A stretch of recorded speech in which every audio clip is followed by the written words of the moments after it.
world's falling away.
to break their spine and reclaim what once was mine.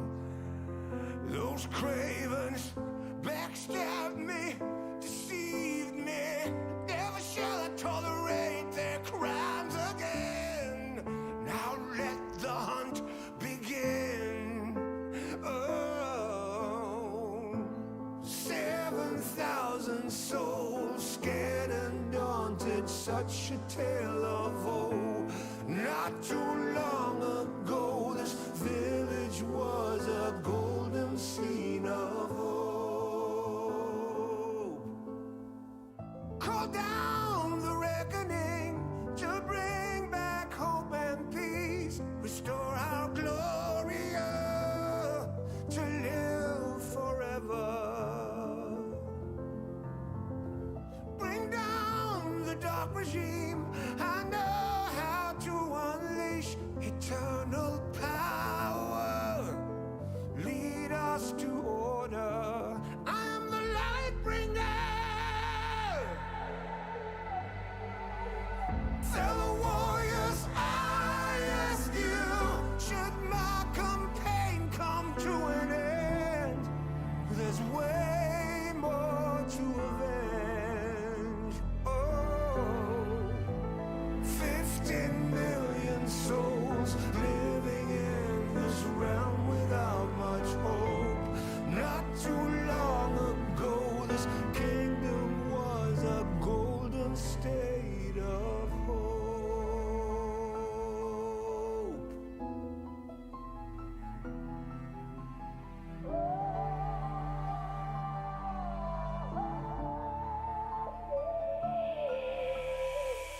Call down the reckoning to bring back hope and peace. Restore our glory to live forever.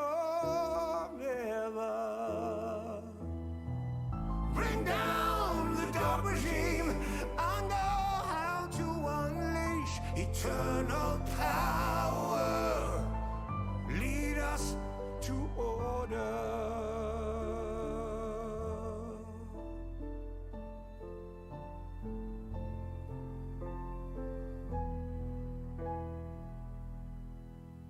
I am the light bringer.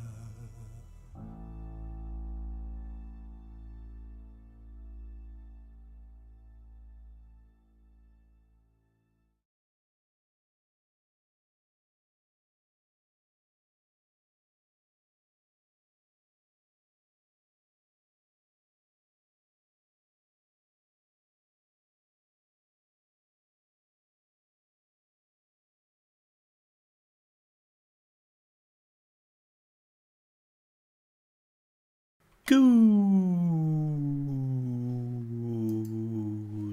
afternoon, and welcome back to The Siege, or good morning,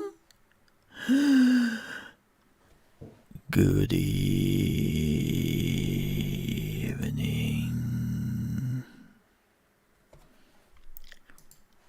and welcome back to The Siege. And let me switch to live here. What's up? Did I just do finger guns? Oh god. Okay, it's over. Thanks folks for watching. I see you tomorrow at 8 AM ET with Mole in the morning in the gaming news. And then whatever we are playing, see you then. The stream is over. Have a good one. Bye.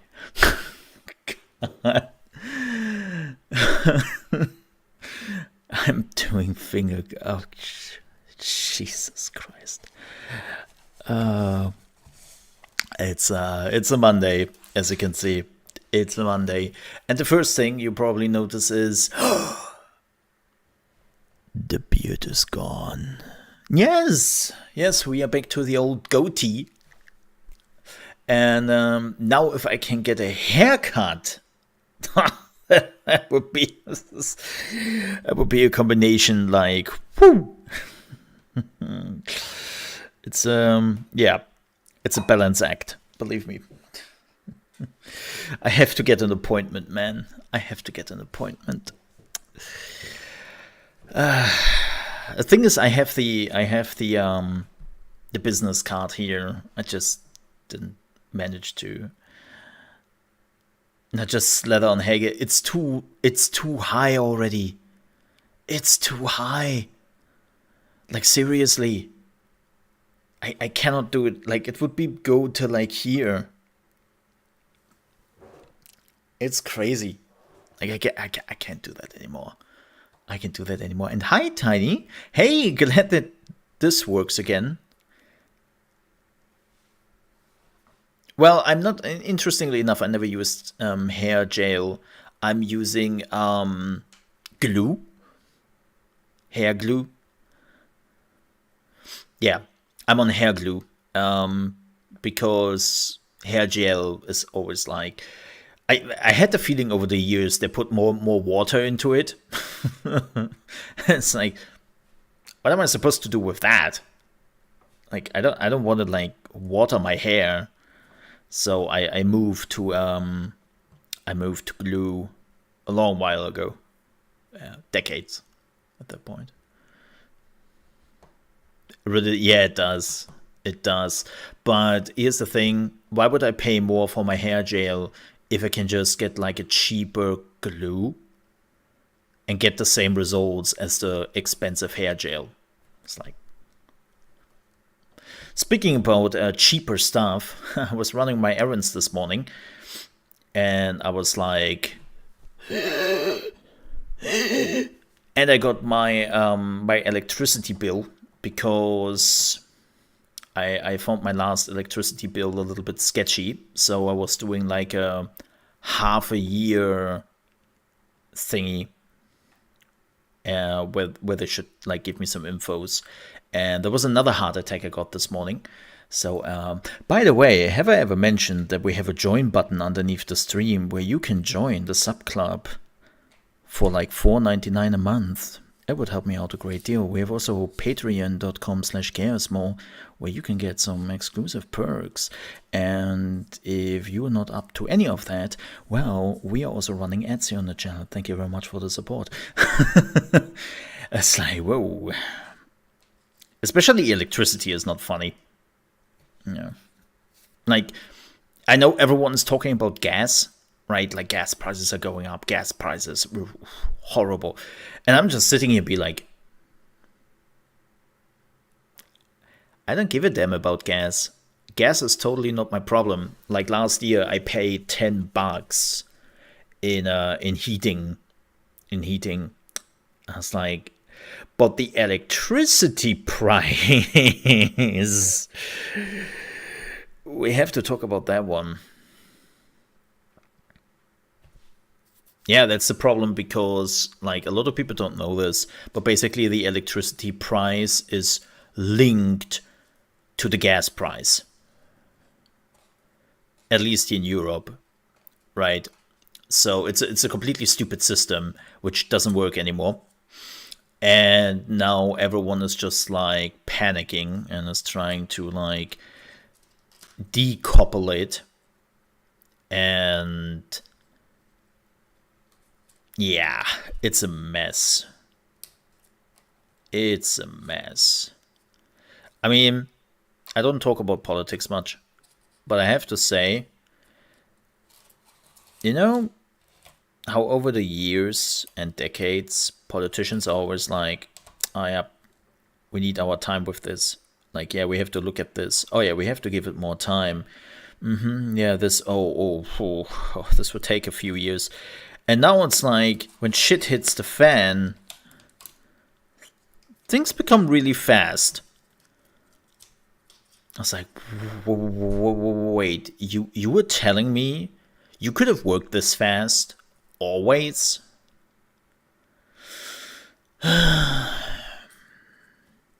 like, again, not want to go too much into like any politics, but it is just fascinating to see when there were things which are like, oh yeah, this would take like 2 years, maybe even the whole like period we are like elected. And now they can do things in like 2 or 3 months. And it's like, well, will you look at that? that? Remarkable. Absolutely remarkable. Yeah. Again, would be amazing if the times weren't what they are right now. It's like, yeah. All right, but enough of that. If I want to see politics, I just have to open up my browser. But let's talk a little bit about today. We have a lot of stuff to discuss, and then we are talking about the week, and then we are doing the thing. So first things first, today. Why are we playing Diablo 3 again today? The answer is, interestingly enough, it's because I have to fix my OBS. Wait, what? Yeah. So if you didn't know, last week, OBS had their big 10-year anniversary update. Patch 28 added a bunch of really cool features, and that's really good, right? Really happy about that. Lots of new stuff, and like one of the things they basically also added, which I have to tinker around, is you can now basically you can cut the specific music stream from the VOD. Right? So what you can do is now you can tell OBS, like, make it so that people hear Spotify running in live stream, but it will not show up on the VOD. Again, really cool feature. Like they have some really cool stuff you can now do. And it's like, yeah, okay, cool. They have now an HDR feature and some other stuff. Again, amazing update. Unfortunately, they had a hotfix.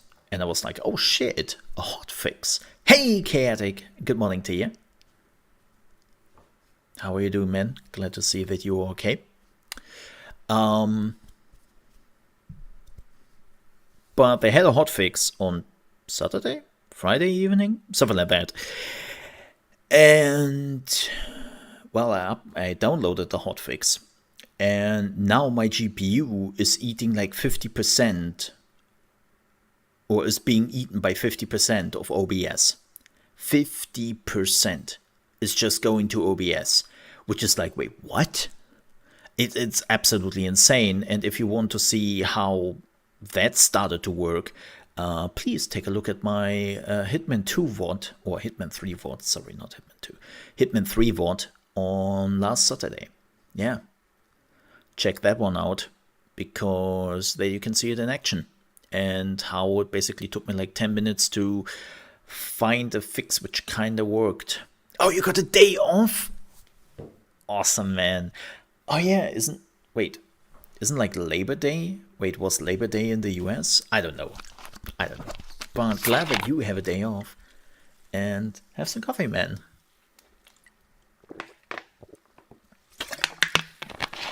Yeah, so OBS is eating up more than it should do right now. And so I cannot really play any big games. It's pretty bad.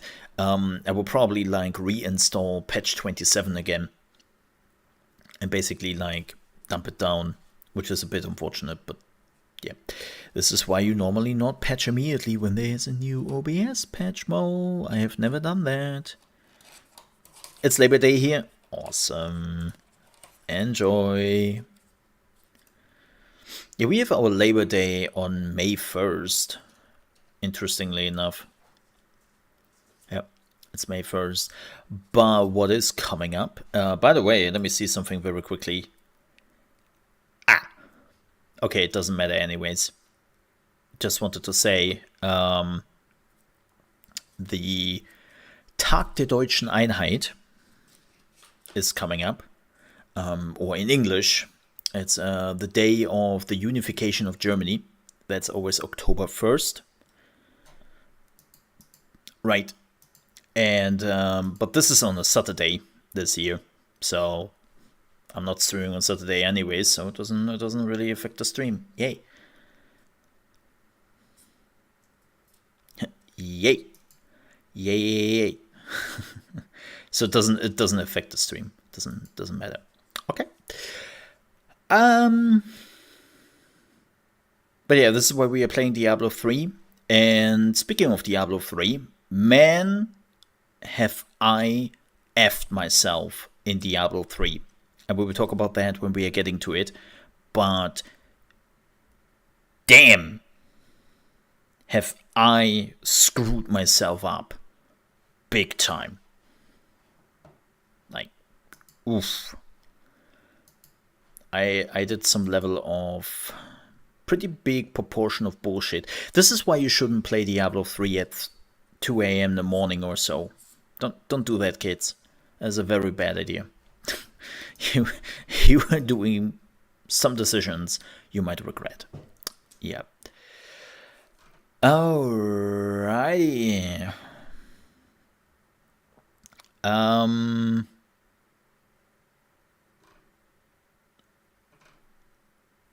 What else?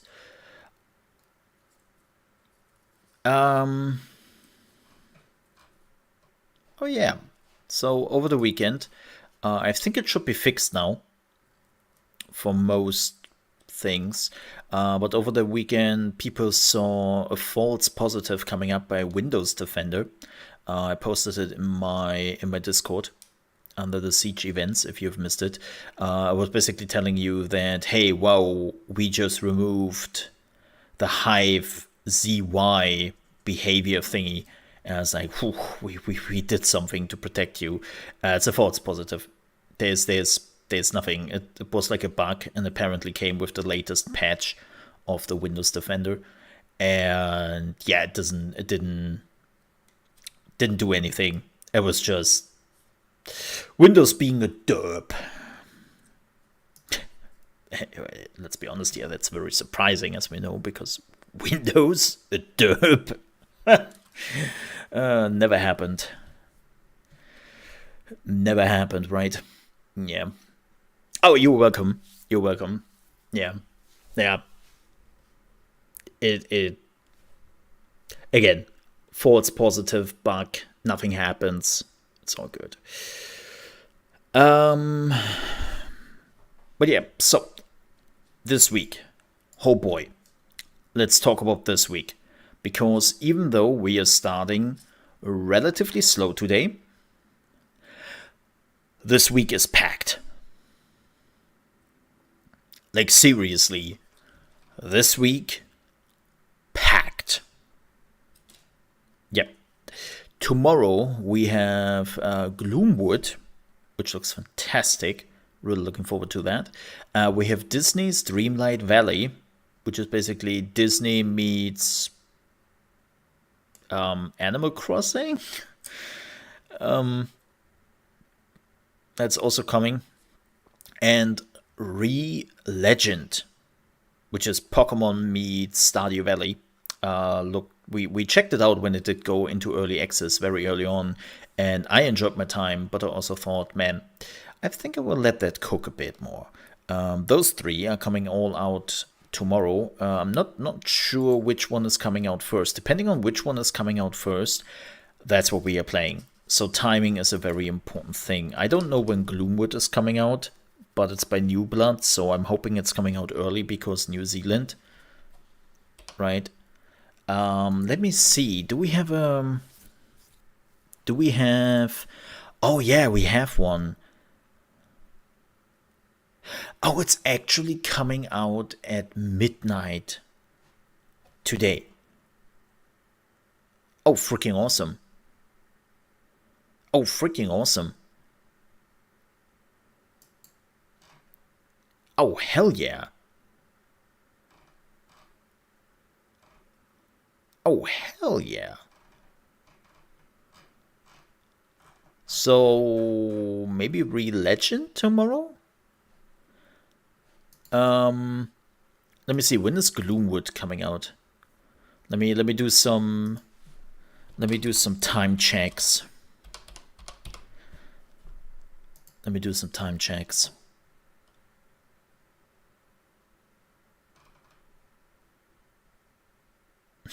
They have a trailer which says early access starts now. And it's like, that's not true. That's not true. It's not out yet. It doesn't seem like we have a time yet. I'm keeping an eye out on Dave's Twitter.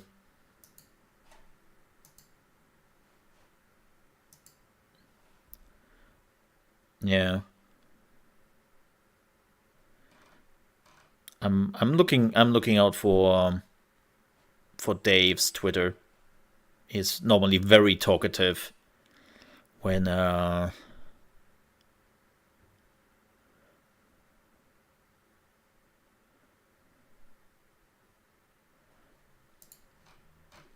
things are happening. Like, he's always very talkative. Yep. So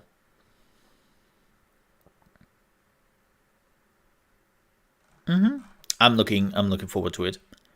They are also working, and this is really interesting, they are working on Fallout.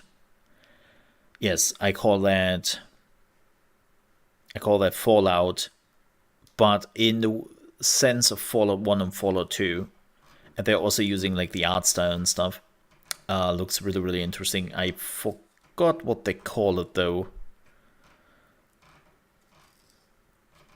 I have to say, New Blood as a publisher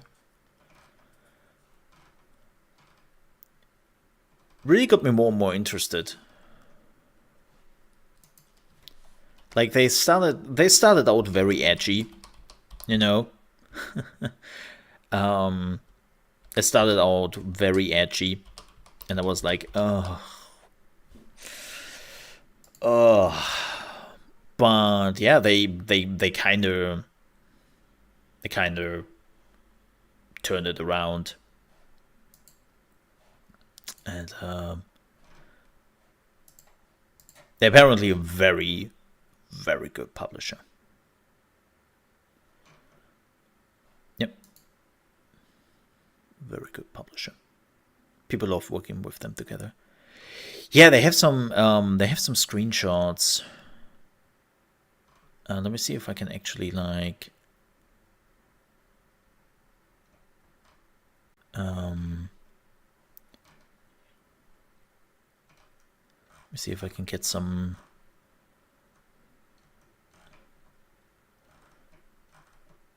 screenshots of it. Oh man, can we get some screenshots, please? No, I don't want to.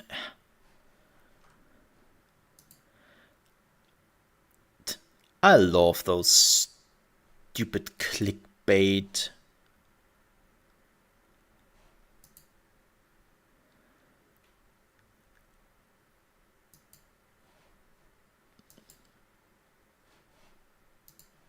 It's so dumb.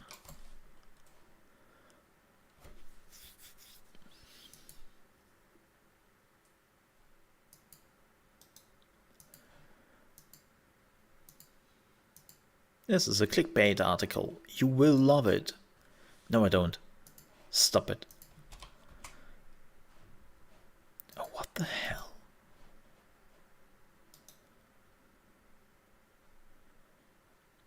Why is it so hard to get a picture?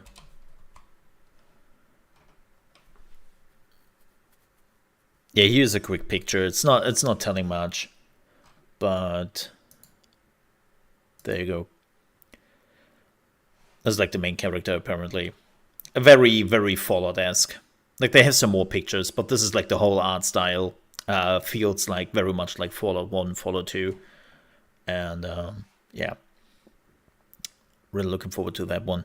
But yeah, so Gloomwood, I don't know when it comes out tomorrow. We will see. If not, we are playing Re-Legend. And when is Disney Dreamlight Valley coming out?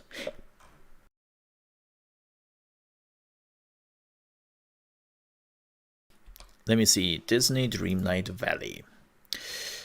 Oh, it's also going into early access. Oh, interesting.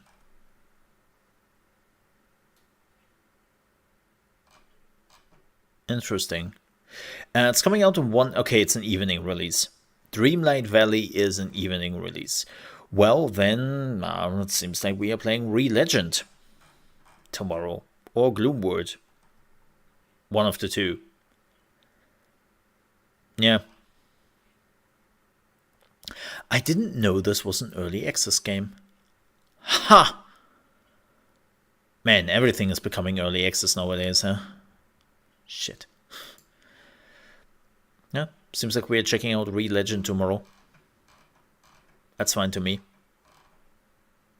Yep. We haven't played Re-Legend since it came out. We haven't played that. So, and I really enjoyed it then. So that's tomorrow. Yes, that's tomorrow. Then on Wednesday, good news, got confirmation from the developers, 9 Noir Lives is coming out at 12 p.m. UK time. So that's 1 p.m. my time. That's an hour before I'm starting the stream.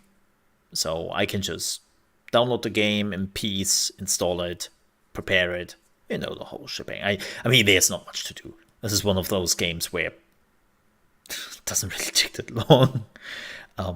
So it's not that bad. But yeah, that's happening on Wednesday, and we are playing that. It's if you have never seen 9 Noir Lives when we played the demo, you missed out. But the good thing is we are playing the beginning again, so you can see it again. It's very close to Monkey Island. It has a very great, stupid humor. The voice acting was alright. It has some okay voice actors. And it was a good point-and-click adventure. So I'm looking forward to it. I love the idea of, like, cats. And, yeah. Again, that's on Wednesday. On Thursday. So, here is the thing. On Thursday, we have the new Teamfight Tactics patch. No, I'm kidding. Nobody cares. No, on Thursday, we have Steel Rising. And I have to see if there's an evening release. Steel Rising. Probably. I don't have an early key for it. And if you are like, Steel Rising? What's Steel Rising? It's by Spiders. You know, the creators of Greedfall, of Orcs and Men, Bound by Flame, Technomancer. You know, the games which were all, besides of Greedfall, which were all a little bit in between. Good AA games. I like Spiders. They do some interesting games. But this one is playing while the French Revolution. And you are playing an automaton? Like, this is alternate history, to make this very clear. Let me show you a super quick trailer for everyone. But yeah, this is playing while the French Revolution in 1789. And it's basically a Souls-like. And you are playing the automaton of Marie Antoinette.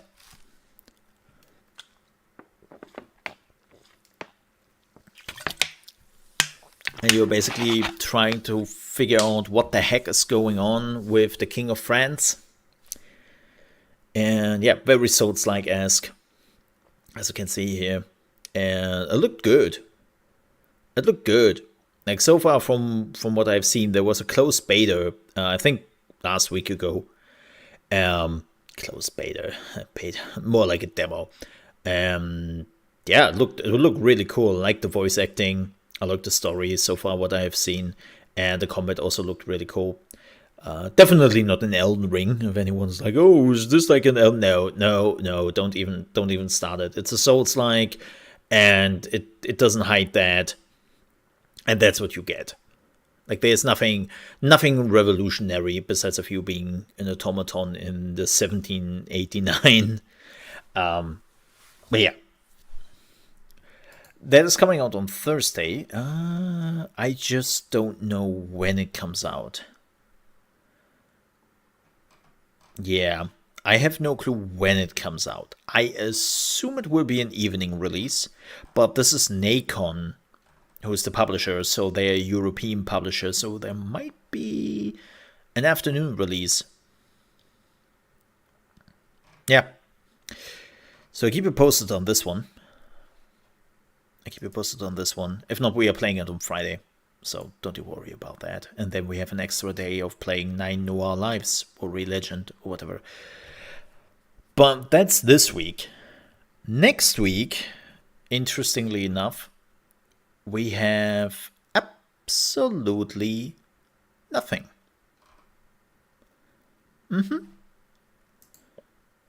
Well, that's not true. Absolutely nothing is a lie. On Thursday next week, we have Metal Hellsinger. God, I would be so bad at the game. I would be so bad. And we would definitely play that. It's the first-person shooter music rhythm game where they have like tons of amazing metal singers and metal groups doing the soundtrack. I'm excited for absolutely nothing. I have to say, absolutely nothing is also my favorite sometimes. Yeah, I heard very good things about absolutely nothing. It's because, like, from what I have heard of absolutely nothing, is it doesn't really, it includes everyone, you know. Like, everyone is just allowed to be part of it. Like, there is no gatekeeping. It's like everyone is just part of absolutely nothing. It's great. But yeah, no, Metal Hellsinger is coming out on the 15th. There's also another game coming out on the 15th. I don't know if I'm checking it out. Despot's game. It's a dystopian army builder game, which is finally coming out. But there's a big if, maybe. You know? But again, Metal Hellsinger on the 15th. And then on the 19th, which is a week later, it is time for... Is that a three-headed monkey behind you? Yes. The return to Monkey Island. Yes. Also, apparently that week, we have Serial Cleaners. That's a big, I don't know. Beacon Pines, which we played the beta of, which was those pop-up book. If somebody remembers that, where you played like a deer as a kid, and then you could make decision, and that would change the pop-up book and all that. It was a very interesting game. I'm not sure if we are returning to it, though. Again, big if. But on the same day, coming out, Slime Ranger 2.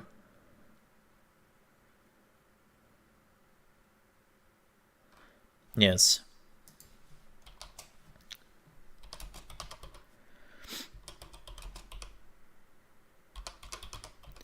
Oh, wait, is it a...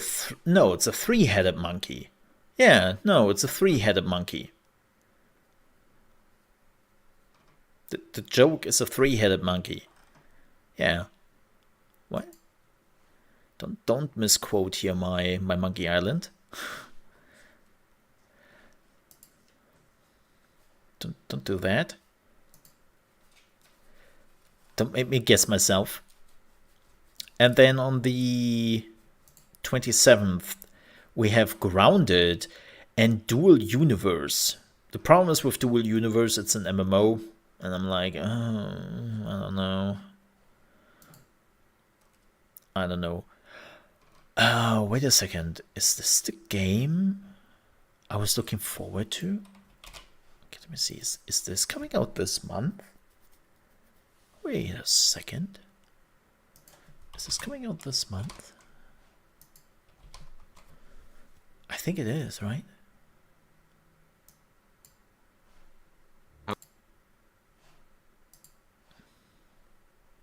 On Railgrade, a new management sim where you use the Yeah.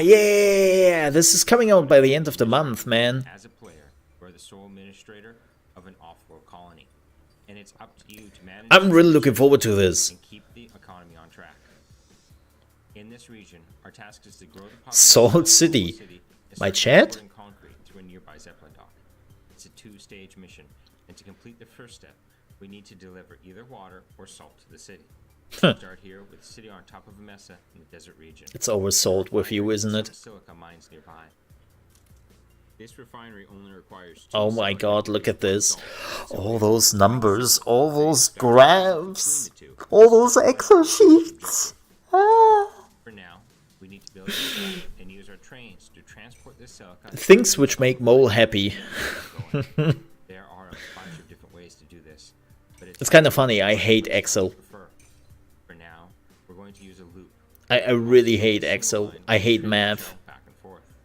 Now that we've built our track, Math was my worst thing in school. I was really bad at math because I couldn't care for it. notice how the silica mine is at the top of the hill and the refinery is at the bottom. That means You German, alright? Yeah. the train downhill. The cargo will be offloaded at the refinery before the train makes its way up. So low I mean, engine, like the boiler train. Next, we must decide how many freight I cannot even. could add more Yes. silica, but this mine might not produce it quick enough to fill them all. So, for now, we're going to buy I can't even 1 deny it. 4 silica cars. That's like the German As you can thing. see, now the train has arrived. It's we Germans have a weird law for management games like this. Nothing's being produced. Like if you want to sell your game, like your management game, make sure it's in German. Workers live in the city. By increasing the population, more workers will be available to assign jobs. Now, Like let's be real here. The success of like all those management games, like Tropico or like one of the biggest success games is like where is it? Let me show you this.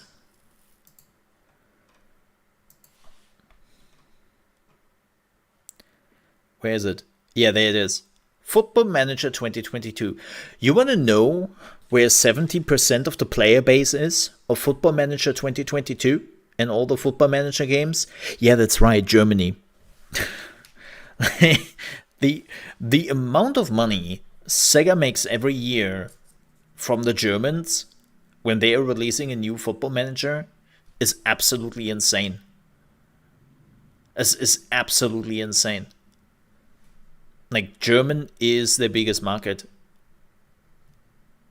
Like, you want to make sure that your management game is a success, make sure it's in German. And it comes out in Germany. My Civilization. Most of the people playing it right now are Germans. Again, it's like crazy. Can we not? Let me see. I'm curious right now. now that we're producing, I think Steam Stats is actually showing more of those things. SteamDB, right? SteamDB. Let me see. One of the biggest games right now. Most played games. Football Manager 2022. Can we see like where most people are coming from?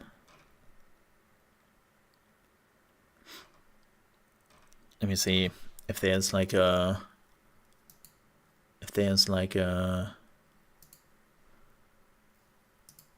who has the most players coming from. I don't think so, because they can only pass the information Steam is giving them, and I think Steam is not giving them that information.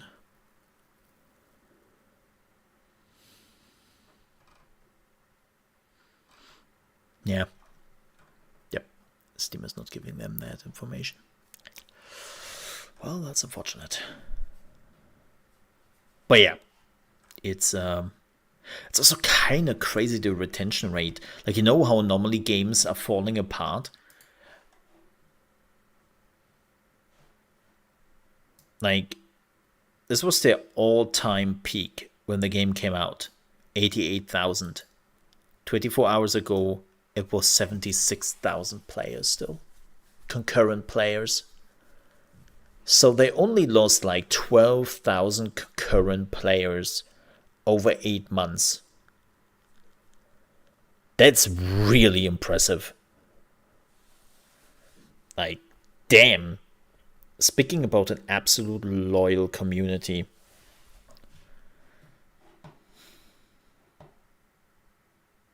And it wasn't even my plan to derail the stream. Well, you didn't really.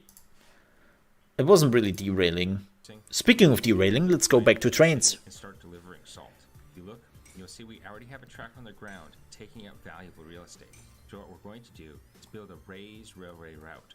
This is a big part of Railgrade. The game is all about verticality, so we can build our new track right over the existing route. That way, our trains won't be in each other's way. The train can now load up on salt from the refinery and carry it straight to the city, helping to grow our population. That's... Oh boy. We can use the industrial train to help increase delivery speed. The industrial train travels up hills like a knife through butter. It's a lot more expensive than the boiler train we used earlier. I love that they're using yen. The resources it requires to grow. However, choo-choo, we need to deliver more salt. And so far, we've only created one basic supply chain. We're not delivering quick enough to keep the population growing steadily. What we need to do is expand our network and find ways to increase our rate of production. There are many ways to do this in Railgrade, so you always need to think carefully about the best way to optimize your supply chain. You could build new routes, upgrade your factories, or maybe add more workers to understaffed industry. Or, by extending your stations, you can increase the loading and unloading speed of your trains. In this case, we're going to add more silica mines into our network. With more inputs, our salt refinery will produce more. And there is an unused silica mine nearby that we can connect to our existing tracks by creating a branch. Oh god. Railgrade is simple. When you first place a train, the system will immediately show you the intended route and automatically figure out a way to return to the starting position. Oh, that's cool. You don't need to adjust anything. And if you do, it's just a few simple clicks on the track to change. So the AI in the game is basically smart enough to find ways that trains will not crash. The first mission objective is nearing completion. However, yo, that's cool. Each mission in Railgrade has a rank based on how fast you complete it. The faster you achieve your objectives, the higher your rank will be, and the more vouchers you will be rewarded with. Oh. Are a useful currency. Oh. They allow you to unlock additional trains and upgrades. No. It's perfectly fine to do the minimum in Railgrade. In fact, this can be a fun and relaxing way to play. Yeah. However, in this play, we want to hit at least a rank.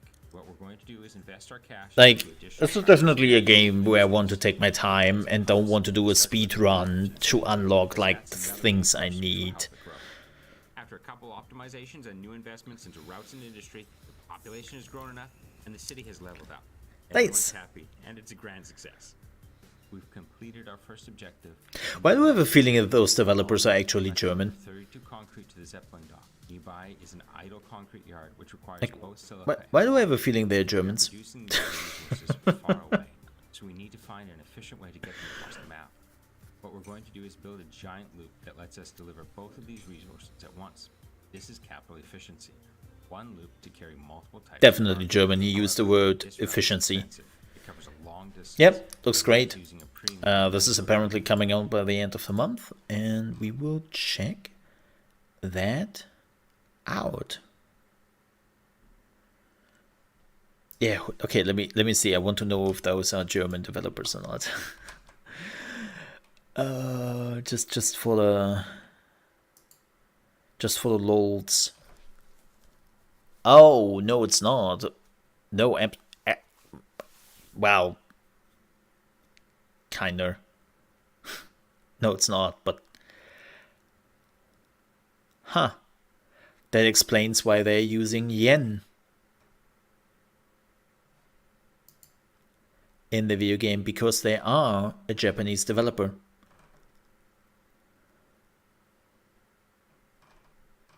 Yep.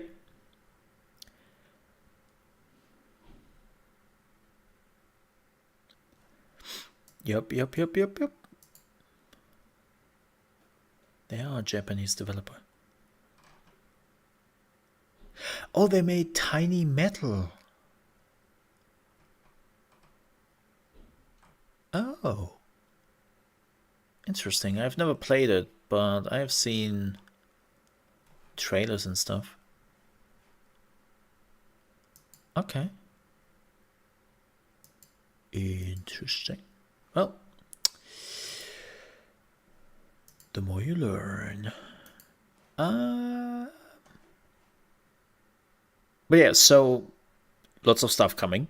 That was my point. And I mean, if we are on it, let's talk a little bit about gaming news. And I know this is not necessarily gaming news in itself, but over the weekend, I have been reading through Path of Exile forums and Reddit, because for the first time, it seems like Path of Exile has some really big issues. Like, really big issues. So if you've missed it, a new season of Path of Exile started, and man, that didn't go well. It's called the Lake of Calandra, and apparently it added a lot of like a lot of new stuff to the game, like a lot of new features, like it always does, right? But one of the biggest problems is apparently that for years, when they added more and more features to the game, they also added a power spiral, right? Where people got stronger and stronger and stronger, and to offset that, they also added power creep, where the enemies got stronger and stronger and stronger. And there were a lot of integrated systems who just tried to manage all of this. It was like a house of cards. And with the newest update, they just removed the middle part of that house of cards. And now it's just falling apart. Because the power creep is apparently so strong, and they nerfed the players, so that now at this point, pure DPS in endgame is the way to go. Like, you give up on all the defense mechanism, and the only thing which matters now is DPS, because you want to destroy the enemy before it reaches you, because the game has now reached a point where they just kill you if they're getting too strong, too close. When the enemy is getting too close, you're dead at this point. And you need some crazy endgame mechanics for that. Crafting has been horrible, and it's just too many of the old systems got ignored for far too long, and it now starts to bite the developer in the ass, is basically the point. And people have been pointing at that issue for months now, for years. This is not like something nobody saw coming, but the community was like, GGG, your power creep is getting a little bit out of hand here. Do you want to, like, maybe? No, we're not looking at it. No, just continuing doing what we are doing. Okay, cool. Just asking. And now it finally, like, flew them into the face. So, yeah. It's apparently not pretty right now. And the issue is that GGG cannot just, because they have a very fixed schedule in what they want in Path of Exile, right? Like every 3 months there's a new patch coming out. And they cannot really stop with that. Like, they have a tense schedule. And that's now a problem. And even some of the mechanics which needed to be overhauled, they say, hey, yeah, we already overhauled that. Okay, when? Where? Oh, we overhauled that for Path of Exile 2. So, what? I mean, but Path of Exile 2 is not coming out in beta till next year. Yeah, but that's where we fixed it. That's not a solution to the problem.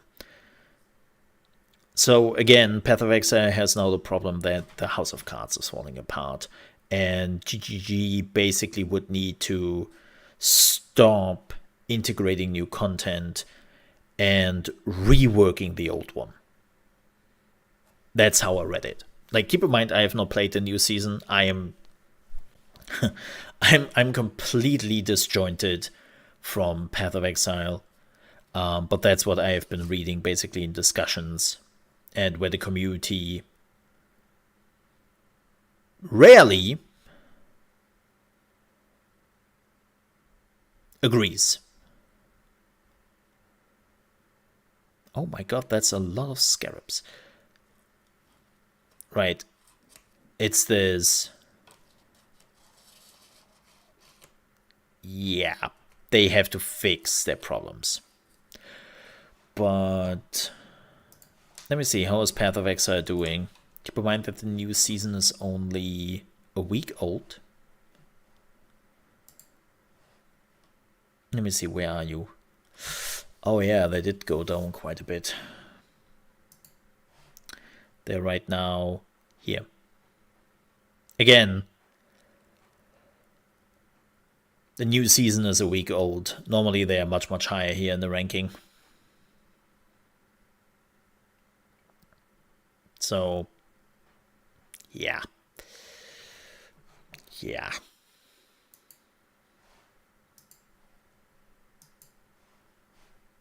I hope that GG can figure it out. It would be interesting to see, because this is the very first time where grinding gear games just hit the wall, I would say. Like, this is the very first time where grinding gear games really has to take a break and has to just look at their issues to fix them, instead of just moving on as if nothing happened, right? So, yeah. We will see how that goes, and we will see how they handle it. That will be the interesting part.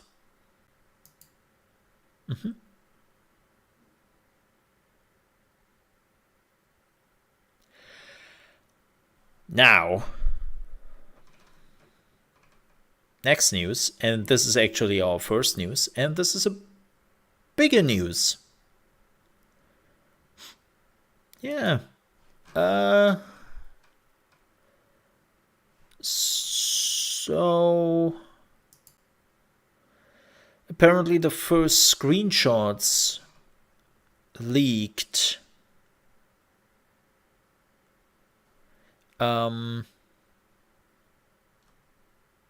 to the remake of Silent Hill 2 by Blobber Team, I think it's Blobber. And I will be honest, oh no.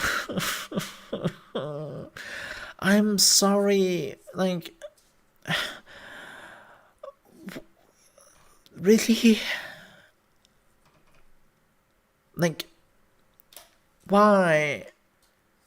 I said it before, this team has been falling up the staircases for years now, and I really don't just freaking know why, because all their games have been mediocre at best.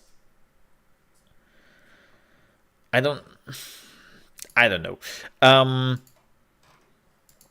And so this is by Dusk Golem, and Dusk Golem is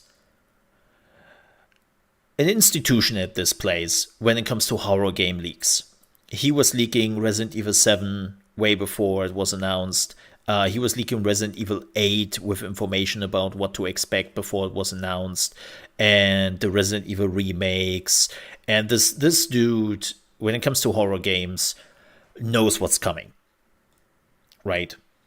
And he said that, okay, so I say if these are out there, they're real, but they're not even close to the final product. These are from the internal pitch demo from Blobber before they got greenlit. So it's literally a no-budget proof of concept than the final product. Just keep that in mind. Out of everything that could have leaked, this isn't actually what the final game looks like. Apparently the pitch happened in summer of 2018, and this was one of the pitches which was greenlit by Konami. And again, this is a budget demo. I can show you the images, but as I said, this is what was pitched to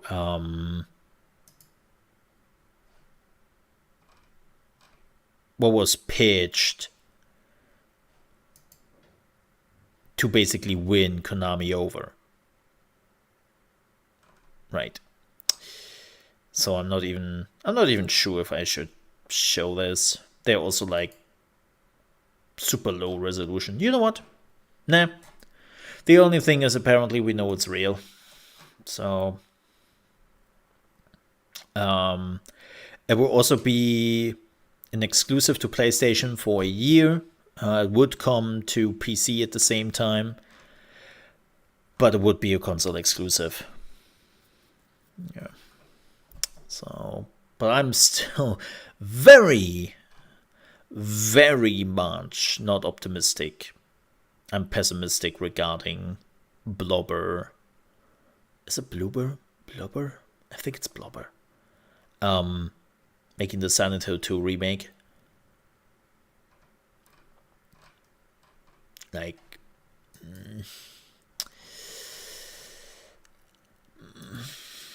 it's just like, when have they ever done anything? Like, none of their games were groundbreaking. Yeah, sure, Layers of Fear was a cool little indie horror game, which was definitely above what you would expect from indie games. But all things considered, it was a walking simulator. It was a walking simulator. I was like...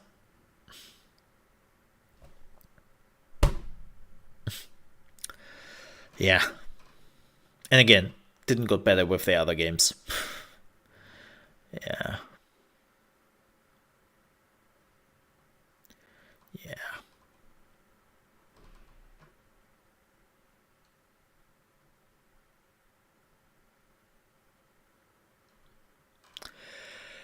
All right.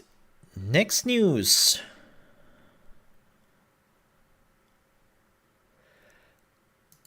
Speaking of leaks, apparently Nintendo just can't stop to let their stuff leak. And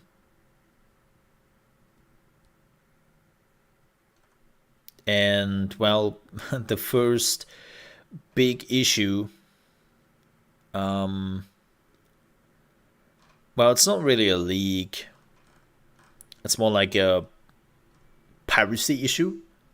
Remember when Denuvo announced that they are now bringing Denuvo to consoles? Yeah, it was a cry of help of Denuvo, like, please give us money, nobody's buying our shit anymore. And they were basically directly aiming at Nintendo, because Nintendo has a big problem. Because Splatoon 3, which is coming out this week, is already out there. Yep, it's fully playable, and people are leaking all the infos, all the story, all the screenshots and videos. And now you might say, okay, wait, how is the game a week out earlier on Nintendo Switch? Yeah, you see, it's not out on the Switch. This is the PC version. Wait, what? Yeah. The PC version is fully playable of Splatoon 3. Yeah. Wait, but the game is not on PC. It's not coming out for PC. It's a Switch exclusive. Yeah. Yeah, it is. Yeah, it is. But it isn't. Because the reality is that I think it started 2 years ago, or about 2 years ago. You can basically now play every Nintendo Switch game on the PC. Just like that. It doesn't take you a lot of work, like a lot of those cracks. You can literally just go to a website, download the installer. It runs like a normal PC installation, like if you would install something on your PC when it comes to a game, and then you can play the game. You don't have to do anything. You don't have to go into options. Like, it's literally just, okay, and it starts up the game. You can use your Nintendo Switch controller. You can use your Xbox controller even. It works. I think I've demonstrated that. I think it was 2 years ago with one of the Pokemon games. It's just like, you can just do it. And so when the beta came out, it was of course limited on a Nintendo Switch, but as it turned out, the beta was actually the full game they gave to the people on Nintendo Switch. So people downloaded it, people made it usable on the PC, and now bam, you can play the whole version of the game already on the PC. Yeah. It's a real issue, and the interesting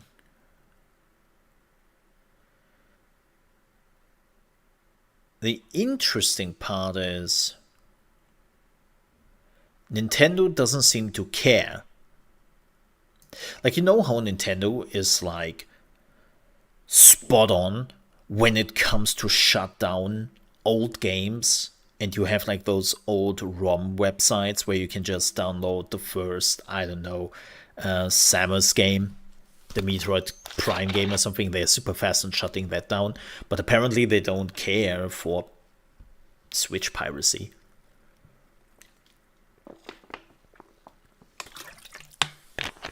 Like, I don't know why, but Nintendo doesn't give a damn about it.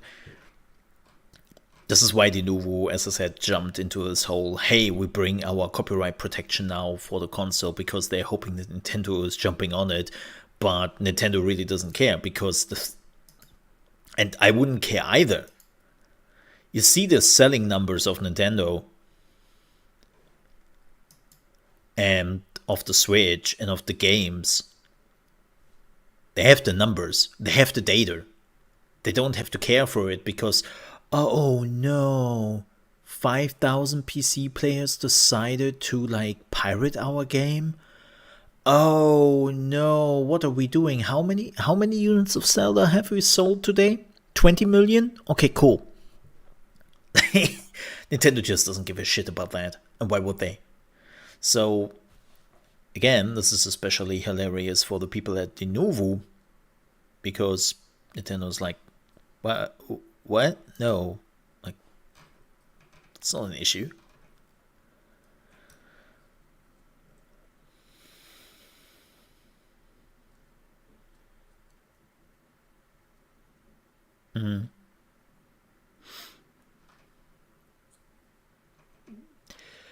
Um,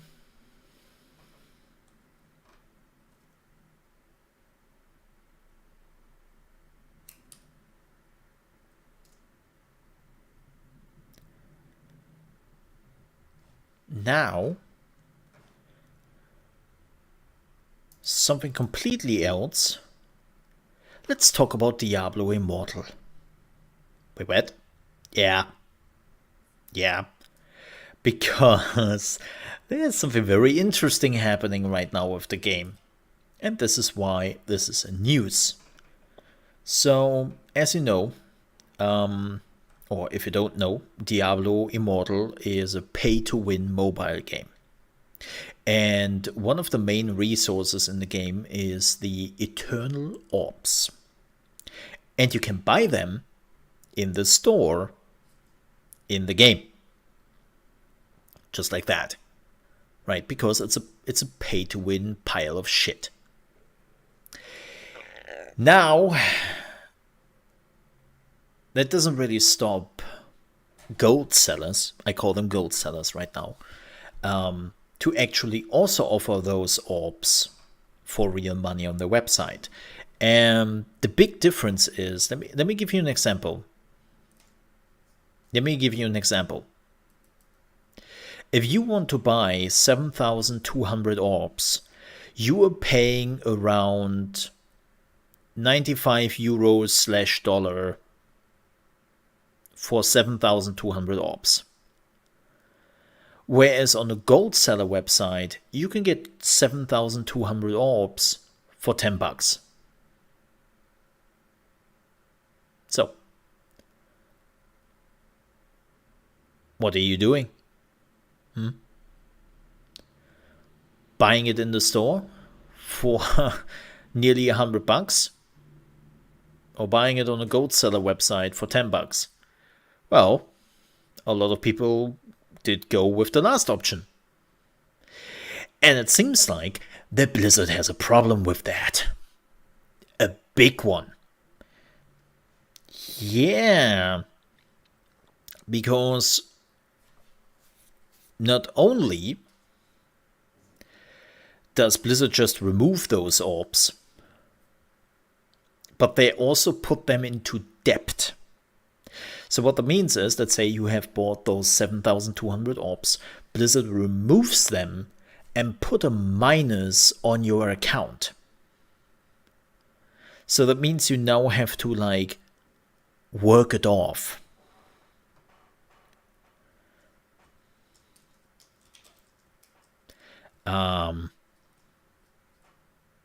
So yeah.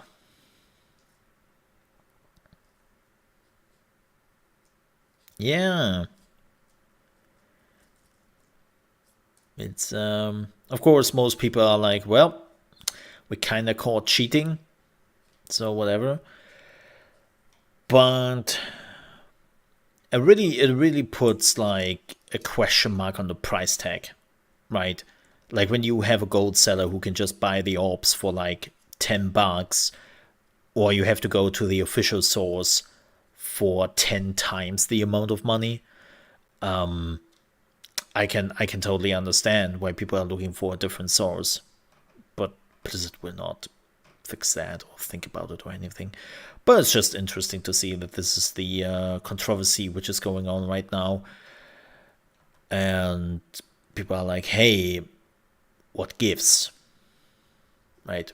But again, I can totally understand Blizzard, and they did cut out the middleman, and they would not allow that. So, yeah. I get that. Speaking of cutting out something, apparently Snapchat, yeah, that's Snapchat, has now confirmed to lay off around 1,300 developers on their website. Also, their complete game business is now on hold. And if you're like, wait, that sounds like a huge number. Yeah, because it is. It is 20%.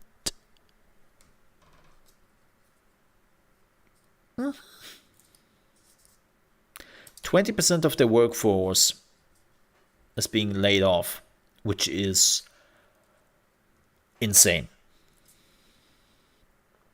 It also has axed the majority of its original Snapchat shows. I didn't even know that they have Snapchat shows. And it said it will focus on its efforts on content created by our partners and by creators, aka the people we can just get for cheap. But they're putting games and mini apps into maintenance mode with a substantially reduced investment. And yeah,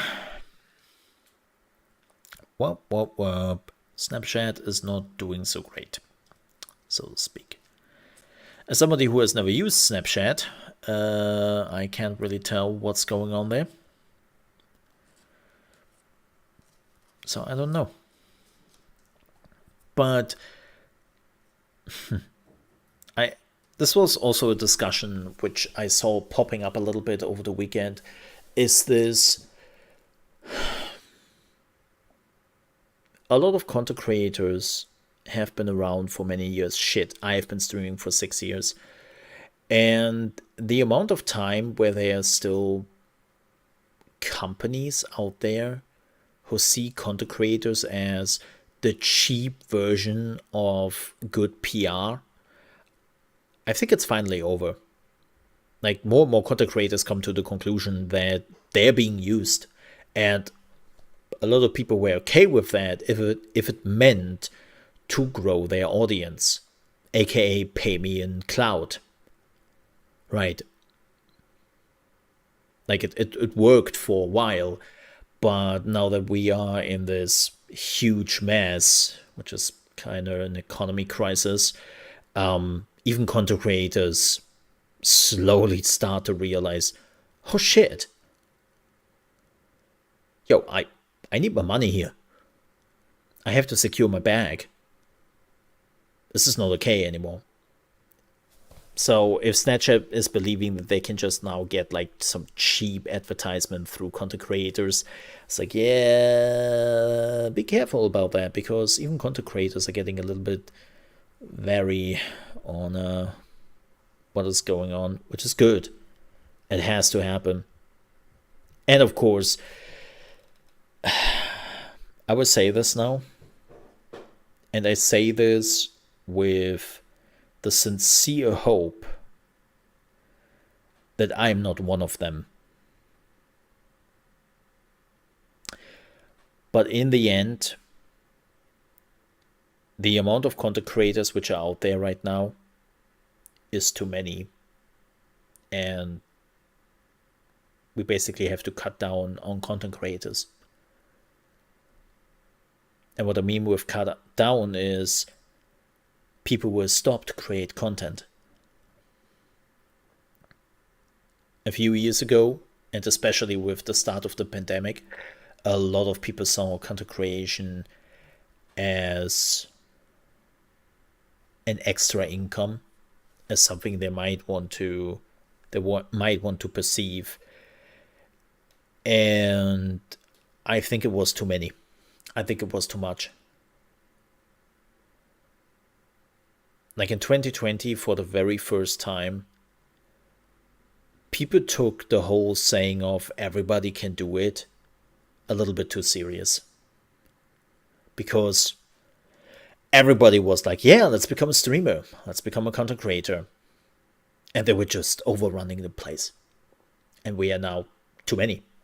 There are too many content creators out there. There is more than the market can support. There are more streamers, more content creators than there are viewers. And then there are people who are caring for it. Like, we have finally reached a tipping point. And I think this would be the first economic crisis where, well, the job as a content creator is coming under fire. Keep in mind, like, content creator, yes, YouTube content creation existed when the first financial crisis came about, but it was still pretty much in its infancy, and streaming wasn't really a thing in 2008. Right? Like, it wasn't. And so when the last financial crisis hit, content creation wasn't really affected by it. So this will be the very first time where this job is getting hit by it, and we will see how it plays out and how robust it is. And I have the feeling, not much. Right. So as I said, I'm saying this with utmost sincerity. We have to cut down on content creators.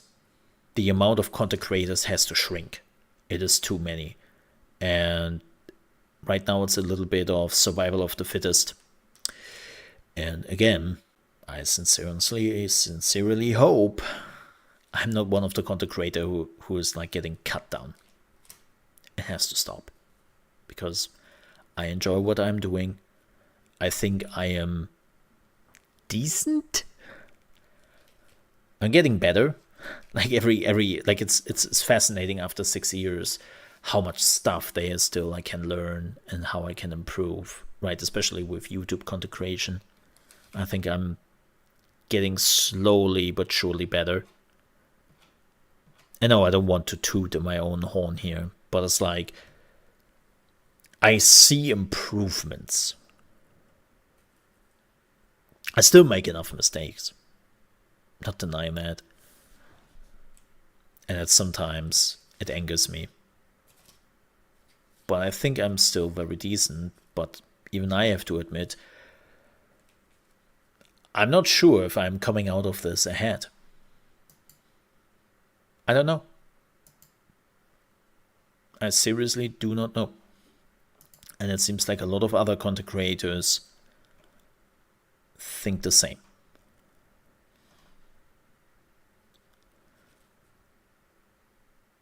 Yep.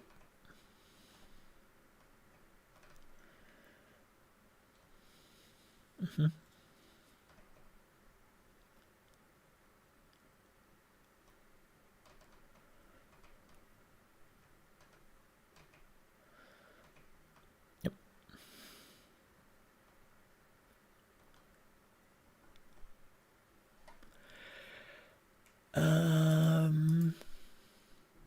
Oh, yeah.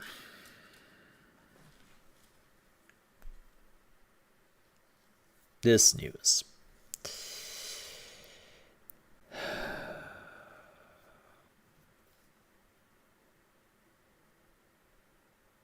If you missed this conversation on Saturday, then let me give you an update.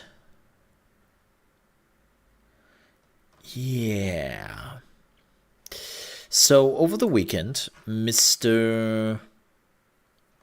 Glenn Schofield, I think its name is Schofield, on his rare moments was going to Twitter. That is always the worst decision ever.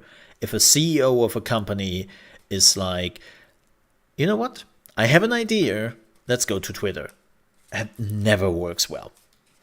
Like if you were a CEO of a company and you have an idea, do not go to Twitter. Do not go to Twitter. It's always the worst decision you can make because it never ends well. He now deleted, of course, sent out a tweet saying, and I quote him here, "I only talk about the game during an event. We are working 6 to 7 days a week. Nobody is forcing us. Exhaustion. I hate that word so much. Exhaustion. Ugh, worst English word. Exhaustion. This is like like the age. The age is basically silence in it, and it's like so weird. Exhaustion, tired, COVID, but we are working. Bugs, glitches, perf fixes, one last path through of audio, 12 to 15 hours days. This is gaming. Hard work, lunch, dinner, working. You do it because you love it.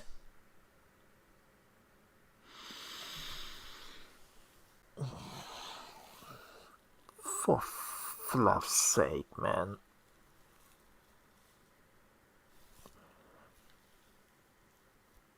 So you're treating basically your workers like slaves.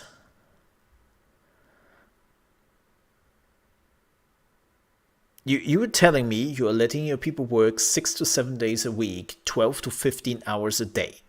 And it's only work, work, work. People are collapsing of exhaustion. They're tired, there's COVID, and you was to work. Like, what do you think you get here? A medal? Like, dude, you're not in Afghanistan or somewhere else in the world fighting a war. You're a freaking gaming developer. You're a business. You're not getting a clap on the back or any of that. Now, Sherfield then posted another tweet trying to step back on what he just said. And let me quote him here as well. Anyone who knows me knows how passionate I am about the people I work with. Earlier, I tweeted how proud I was of the effort and hours the team was putting in. That was wrong.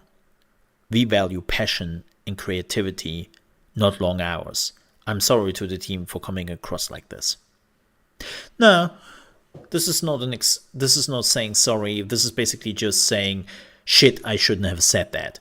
It's not, you are not saying, shit, what I said. You said, shit, I said this. I said the quiet part out loud. And it's like, yeah, dude. Also, the biggest point here is nobody is forcing you. Glenn, you are the CEO of that studio.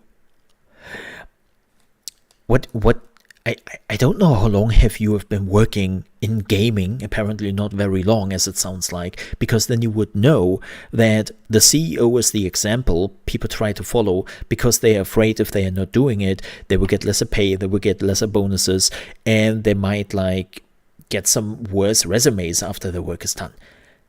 Like, you don't need to hold a gun to somebody's face to assert pressure. Especially not in today's day and age. Maybe 300 years ago, having a weapon to somebody's throat was a lot of pressure. But nowadays, we have basically removed those weapons, right? And have replaced them with completely different things. But you can still assert a lot of pressure on somebody when their livelihood is on the line. When they have to think about, shit, how can I pay my bills? How can I, like, live by the end of the month? That is a lot of pressure on a human being. So when the CEO of a company says, oh, I'm not forcing anyone to do this, they're free to die in the streets. It's like, yeah. Cool.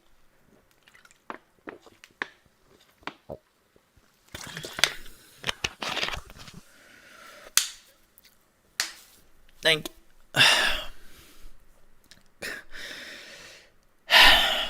Again, he's not really sorry for his words. He is sorry that he said it. And I was like, yeah, so now I'm really interested if this is true. Because even if he is regretting like saying this, I'm interested as like, do you really work 6 to 7 days a week, 12 to 15 hours a day? Dude, I am working 5 to sometimes 6 days a week. I'm working 8 to 10 hours a day. Depending on what is going on in the gaming industry, depending on if there's like some special events going on. By the way, this week we also have special events going on. Haha. I work easily my 10 hours. Easily 10 hours. And I'm freaking exhausted, Glenn. I'm freaking exhausted. Before I took my 2 or 3 week vacation, I was so exhausted and done with everything. that I just couldn't. And my work was shit. I'm looking back to the streams and some of the content I created before my break. And I'm freaking ashamed, Glenn. I'm ashamed because I see that my bad performance because of the long working hours and being exhausted is hitting the content I'm creating. So you're telling me, Glenn, that your workers are working 6 to 7 days a week, 12 to 15 hours a day, and you're proud of that? No, Glenn, you should be ashamed of it, and you should fix it. The gaming industry has finally to learn that they have to fix those things. I can wait for a game. I know you can't. And especially thanks to Ubisoft, they were pushing this whole behavior of having like 2,000 people working on the game so that they can release it in 2 years. Thanks for that, Ubisoft. Like, stop. Take your budget and think about it, how you can utilize it, creating a game without basically having your workforce jumping out of the window by the end of it. And the whole sentence with, you do it because you love it. Dude. If you would have stand in front of me at that moment, Glenn, I might not know what I would have done. But I wouldn't have been nice to you. You can do something because you love it, and you can still do it without working yourself to death and getting paid for it in a reasonable manner. Like, it's the same bullshit with, hey, Tiny. So, I look, Re-Legend is coming out tomorrow, and I would love to play that. I need a picture till tomorrow, right? If you can make me something. I would just retweet it a few times, give you some likes for it, and yeah, I will make sure that some other content creators will retweet it as well. And you can deliver that till this evening, right? By the way, you do it because you love it, right? Likes, say no more. Like, if Tiny would know I mean that, Tiny would probably now send me a friendly F you, close down the stream, and never talk to me ever again in my life. And you know what? I would deserve it. But here's the thing. Tiny has actually the choice to do that because I'm not her boss. I am not her boss. You, Glenn, you are the CEO of that company. So it's a bit different. It's a bit different. This is why developers are making bad CEOs. There, said it.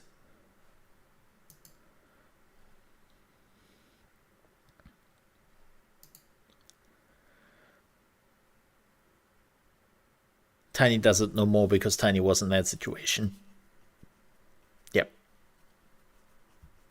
Yep. Yep. I know. And I would now love to like hug you, pat you on the back, and tell you how sorry I am for what I just make a joke about.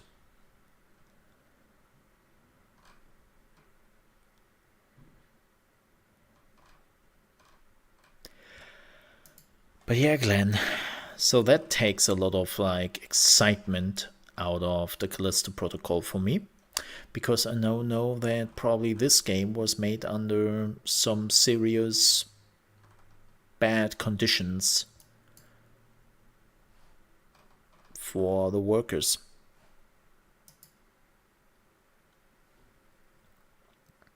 Yeah. Yeah. Just saying.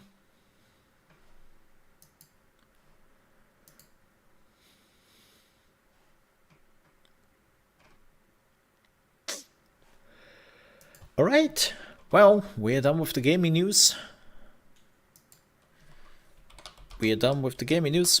And it's Monday. So you know what that means. Yes, it is time for Jonathan Ferguson, the keeper of firearms and artillery at the Royal Armouries Museum in the UK, which houses a collection of thousands of iconic weapons from throughout history. And on this episode, Jonathan's back with What? the classic No. Modern Warfare franchise, this time taking a look at the weapons from Modern Warfare 3.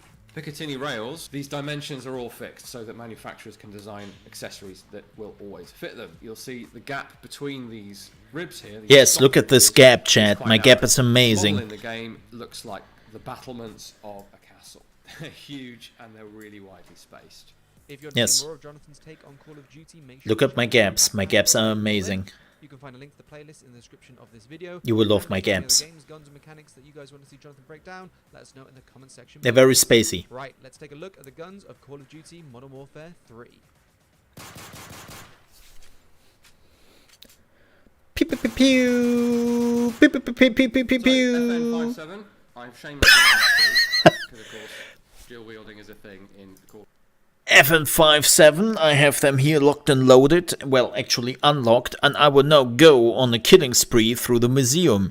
Join me by seeing pedestrians running away from me while I show you how effective they are when they are hitting humans. Let's go! Call of Duty games. That was This a is horrible joke, I'm sorry. Good copy of the 5.7, specifically the second generation FN 5.7. Now that is largely, or the biggest giveaway there.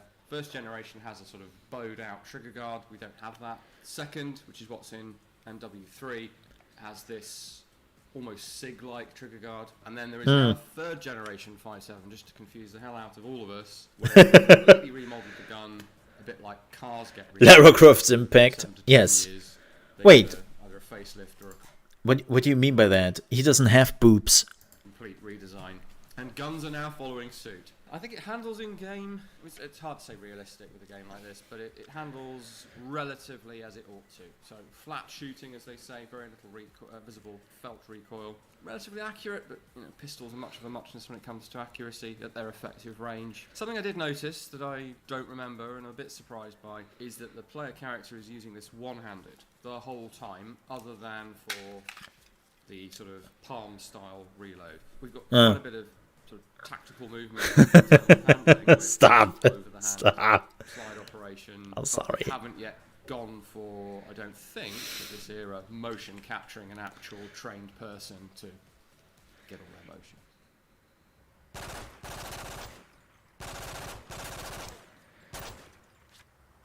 Pew pew?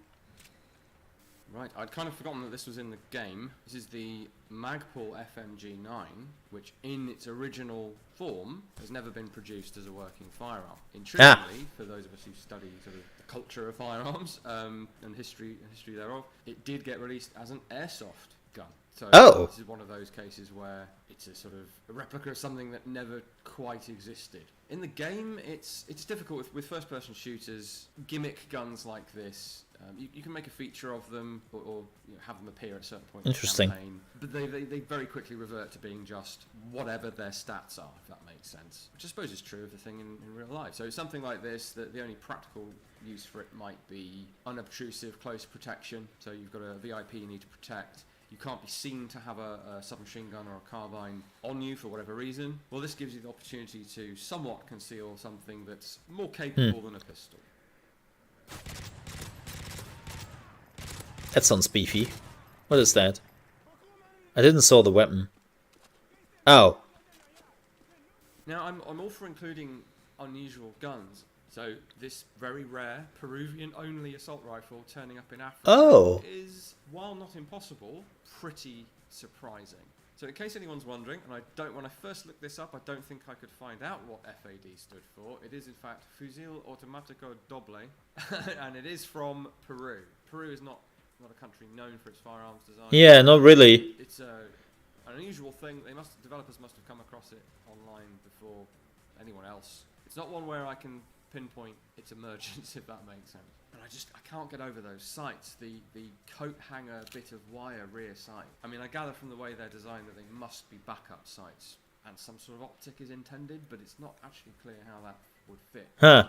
I hate to disparage the designers of this thing, but it's like a cursed gun without being modified in any way. Rude.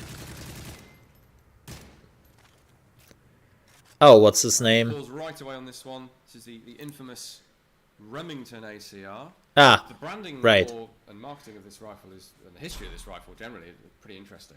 Outside of the US, no one cares about that sort of branding, and our example here is clearly marked BFI Industries, Bushmaster Firearms Industries, not Nobody can see that. Remington in sight. Whereas Remington is very much in sight on this model in the game, to the point where I had a sort of pseudo Mandela effect moment once and picked this up expecting to see that on the side of the gun. Of course, it's not there. Something I've actually noticed just while handling this is the cocking handle. So in the game, it points downwards, and on our gun, it sticks upwards. Yeah. This is upside down, or the one on the gun is. So I'm going to go away after this and check. I'm sure that the comments will now chime in with, "You've got your cocking handle the wrong way up, you fools." Picatinny rails, or Mill Standard 1913, is fixed. These dimensions are all fixed so that manufacturers Makes sense. design accessories that will always fit them. And you'll see the gap between these machined ribs here, these stop ridges. Look at my ribs, chat. Degree of precision. Oh, look at those ribs. Who doesn't want some ribs? Of a castle. They're huge and they're really widely spaced. Ribs are shitty expensive now. We're working from maybe left and right profiling. If you want to get some spare ribs, and did not actually get hands on. you pay out of your nose. And weren't aware that Picatinny is a standard. What the actual F is that? That looks Russian? Oh, it's a PP9. It's not. So PP90 What? M1. Yeah. This is a very confusing designation. Oh. Other guns called PP90. This is nothing to do with them. So you absolutely do need the M1 suffix. Does have a similar concept for the magazine, clearly, to the PP19 Bison. Hooking in at the front, latching at the back. Fun fact, my meat didn't go up. Giggity. With the Bison, they went away, redesigned. Wow. Came up with the Phrasing? jazz, like the conventional way. I'm not sure My if meat you're not- price didn't go up because I have been Clearly, helical magazines are like cutting back on meat for a while now. catch on, and this gun seems to be kind of designed around So just a bizarre looking gun, which I'm sure is why it was included. Perhaps the most obvious weirdness is the real. I mean, meat was always very very cheap here in Germany. You have to put your finger Like- right next to the muzzle and sort of pull back on the stun. Hello, substitutions. Cock thing. Not ideal, I think, by anyone's standards. That looks weird. But I've been cutting back on my meat for a few years now.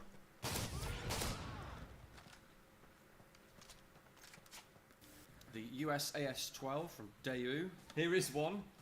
We actually have three somehow. Something I've noticed. This weapon is, I think, in every shooter. Is that and an old theme on this series? The gun is actually mirrored, unless this is some variant that I'm not aware of. The M16A1 style sight adjustment disc on this side, the Oh, opposite side in the game. Now, huh. this receiver. I'm sorry, Danny. is somewhat mirrored. It doesn't have an ambidextrous magazine release, but it does have. Oh, yeah, I'm still eating meat. Selector levers. Meat. And the forgings are basically the same both sides because you can convert it to eject from the left. So I suspect. I got recently told, speaking of meat, I got recently told I have vampire teeth. I'm like, wait, what? Yeah, you have some vampire teeth. I'm like, what? Also, I think all of ours are the same. The rear sight is actually quite different on the real gun. So, unlike what I often say, where the sight aperture shouldn't stick up above the sight protectors, in this case the carrying handle, because otherwise they'll get damaged. This one does actually, when flipped up, protrude, as does the one in the game. What does that mean? The aperture in the game, Apparently my having spoken to a couple of developers, my fangs are pretty long. Sure enough, that's exactly why they do it. You turned it into a ghost ring, what's called a ghost ring, because it appears to disappear when you sight through it, because it's so big and thin, if that makes sense.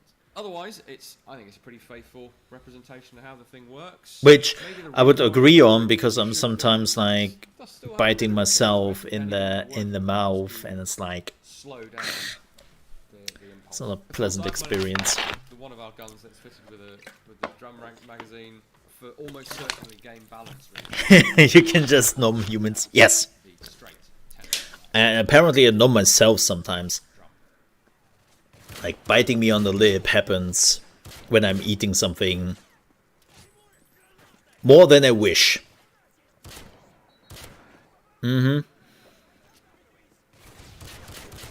Definitely more than I wish. The Rex revolver, not named after a pet dog or a dinosaur, as far as I know. It's a rarity, to say the least. As a modern day, firstly revolver, and secondly break action revolver, it's pretty much out there on it, almost on its own. It's cool in that respect. You know, it's a survival of one of the earliest ways of reloading a cartridge revolver, going back to the Smith & Wesson #1 in the 1860s. So it's kind of cool to see it. I can't speak too much to how faithful it is, therefore, except to say that I'm as sure as I can be. It has a conventional extractor star-shaped thing. See it in the cylinder there, but the reload involves just kind of limply tipping out the empties. Except the empties aren't empties; they still have bullets on them. And this is that nerdy detail we've commented on before. The primers are fired primers right from the start, so the ammunition doesn't remove the bullets. To show I think this fired. is like Alter to make them more visible. to show whether they're fired or not. They're always fired. They've got the player character shooting one-handed. Why not? You're still better off with two hands on a handgun of any kind, really. And they've got the sort of physics of it quite nicely, in that it comes up and to the left because of the way your bones are arranged. Essentially, I don't know why he spins it though. it is That's just a up and left. cool factor, I don't know assume. how well it handles in the recoil. Magnum revolvers are a handful regardless, but this is a fairly big chunky gun, and it's only 357 Magnum. It's not 44 or something more powerful. I imagine it's somewhat controllable. Okay.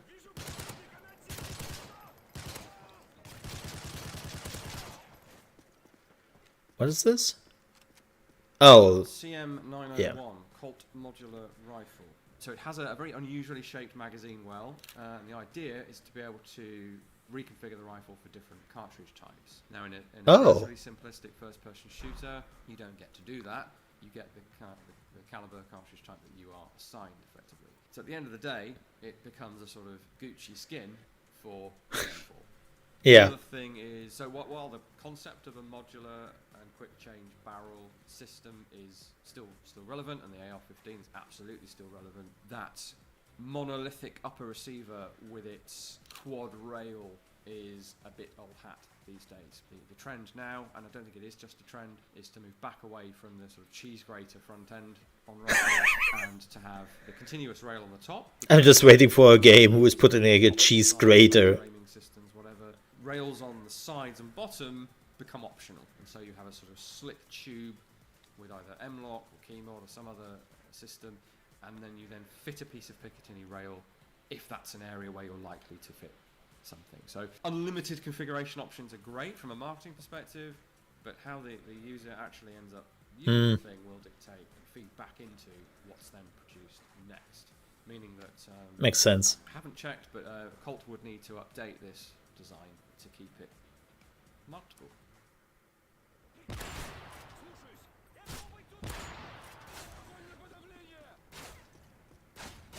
Ah, the 8 scope in the Right, close other quarter elements of combat. products, which we are clearly advised of. Again, I don't think the big script version of the logo is quite so obvious on the real gun, but we don't have one to compare.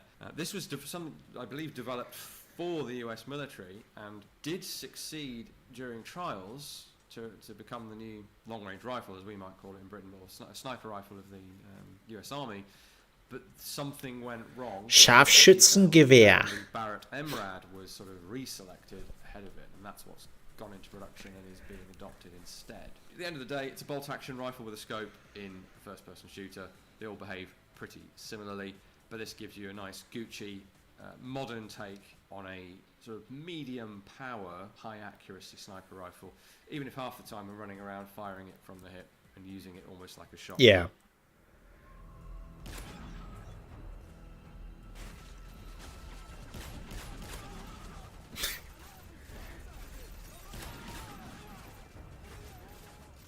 Now, the Accuracy International AS50 is a rarity, both in real life and in gaming reality, as it were. I'd kind of forgotten that this was in Modern Warfare 3. It's cool that it is, being a British company and all that. I have one right here. In the collection, but the Damn. shy-eyed amongst you will quickly spot that it is quite different. Yeah. If you look on Wikipedia, you won't find very much. In fact, there's not a huge amount on this rifle on the whole internet, to be fair. So if you have a look on Wikipedia, you'll see under operating system, direct gas impingement, brackets, citation needed. Well, here's your citation right here. That is the back end of an enormous gas tube. Runs under the handguard from that gas block all the way back to here, where it has an extension. Well, you could have fixed it on Wikipedia if you're already on that, Jonathan. Has a couple of piston rings machined into the end of it where my finger is there. And that whole tube protrudes into the bolt carrier and directly impinges upon the bolt carrier. So I think I'm safe in saying that despite the ongoing arguments about whether the AR-15 is direct gas impingement, I tend to fall into the camp that it's not. This one actually is, which is unusual to say the least for any firearm actually, not a common system. So technically very interesting, semi-automatic, 50 cals. It never really roost, made in it? most people's minds, this is a very interesting British take. Looks cool. Oh, yeah, we have seen this before, the rocket launcher thingy. Yeah. The XM25 Punisher, Yeah. which is an interesting name for the gun. So this came out, well, it was in development through the 2000s, following on from the failed Objective Infantry Combat Weapon program. The really big selling point of this was the sensor fusing and the electro-optical sighting system, which we see hints of, more so in Battlefield 4, where you could actually target a spot and then fire. And funny enough, you can also see it in Warhammer 40k, where the bolter is basically kind of based on each other. Like if you're looking at Warhammer 40k weapons and you look for the bolter, that's basically what a bolter is, right? Like the assault rifle of the Space Marines in Warhammer 40k is a mini rocket launcher. It's a mini rocket launcher. It's basically based around that weapon, or the weapon is based around the Warhammer 40k weapon, depending on what you want to look at. COD does it with, if you hit fire, it's a normal grenade launcher. If you aim through the sight, it air bursts roughly near the enemy. So it kind of does the thinking for you. You don't have to program the gun, program the munition, which is what you'd have to do with the real gun. So it also had the complexity of having to press a sequence of buttons to set your fusing. To do that kind of thing, you're probably going to want to be behind cover and at a distance anyway, in which case do you really need a self-loading? Well, it's a little bit different. The bolt The answer proved to be no. is a bullet Kind of gun of the moment, penetrating the target, giggity, 2013, and then exploding. as it has in real life. Thanks for watching, everyone. Those were the guns of Modern Warfare 3. We really appreciate you watching, both GameSpot and us here at the Royal Armouries. You can always check out our own Royal Armouries channel, where we do deep Yes. dives into some historic firearms and a few other things. Also, I realized that was super quiet. Really, though, we'd Damn. very much like you to visit if you can. Definitely come and check out either the Leeds Museum, some cool stuff here, where I am. I think so. I wasn't really like I wasn't really outside in the museum for the last 3 years since I'm working with GameSpot, so I think we are doing some cool shit here. Thanks. That's how he sounded like. I don't know anymore what we are doing here. I'm just doing GameSpot at this point. Alright. But folks, you know there's one last thing we have to do. It is Monday, and it's time. This is Highlight Reel for September 1st, 2022. Yes. And we're here to show you some of the best recent clips from around the gaming world. Let's have some Starting fun. off Today, Spider Frog.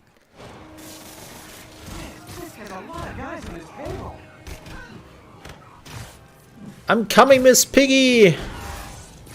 And I'm saving Saul you! swings into action. Oh god. Oh boy.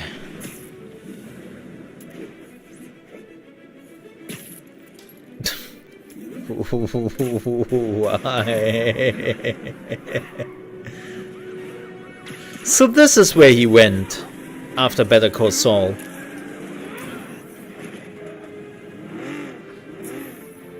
Uncle Ben is back, baby. Oh yeah, I've seen this. Fresh cup of bodily harm.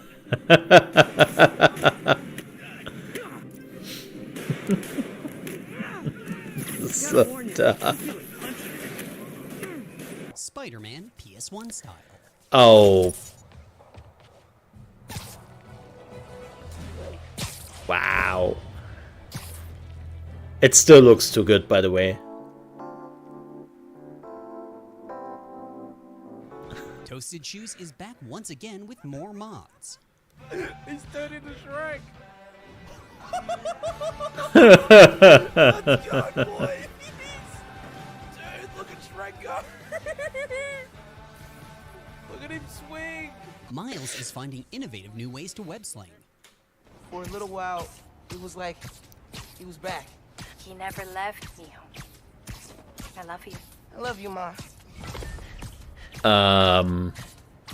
Miles, I'm pretty sure that's not how it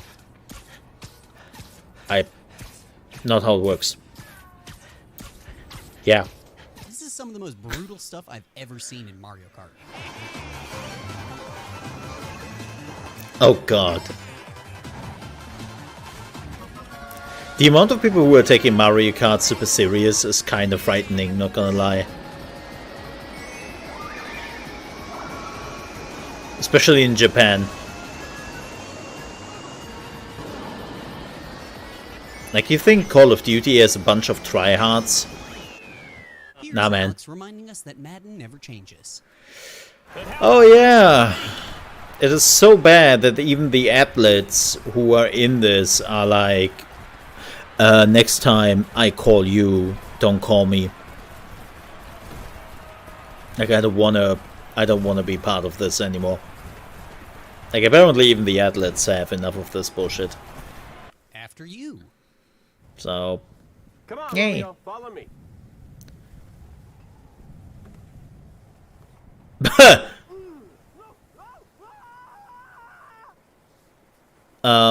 no. Just, no. Oh no! Also, To the floor. well, I mean, Well, I escaped. It's a cat. Buddy. Just not how I wanted to. a cat can go through a It's floor perfectly normal for a somehow. toddler to go through a phase where their head is a giant mailbox. Oh yeah, I remember this. My mom called it the mailbox time. I was very confused back then. If you're gonna die in It's tough. 2022, look stylish. But every kid has to go through to it.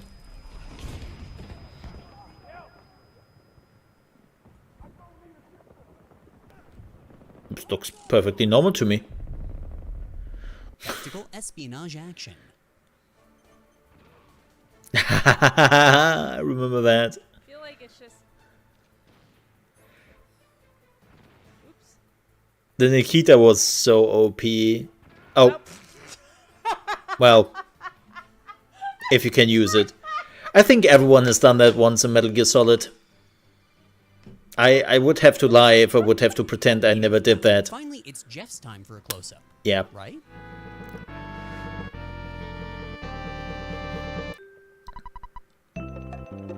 Right.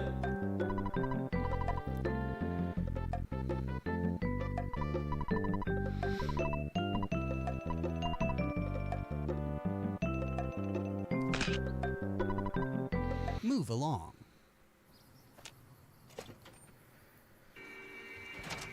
Move along, please. Ah, Fallout New Vegas. The ever-shining star Overkill, sure, but fun. of the Fallout universe.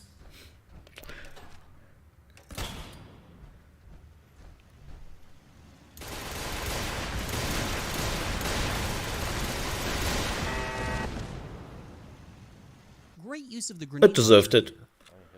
It totally deserved it.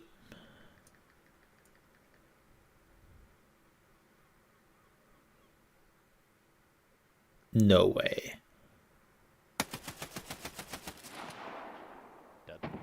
What? What?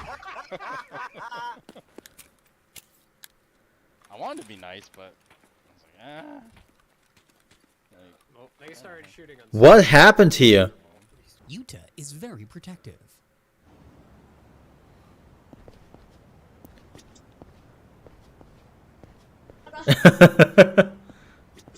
Nani? God, we have to continue In Red Yakuza Dead, at some don't you love point. it when the music syncs up to something?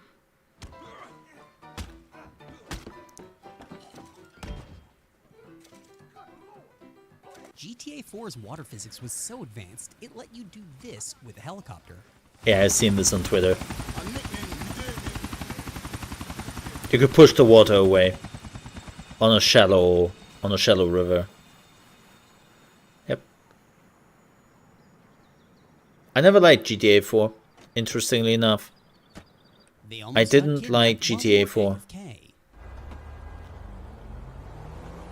But then again, I also didn't like GTA 5, so, you know.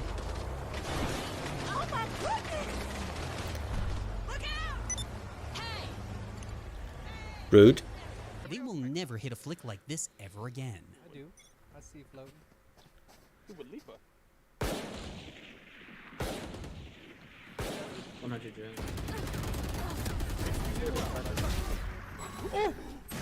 You know that old saying about the definition of insanity?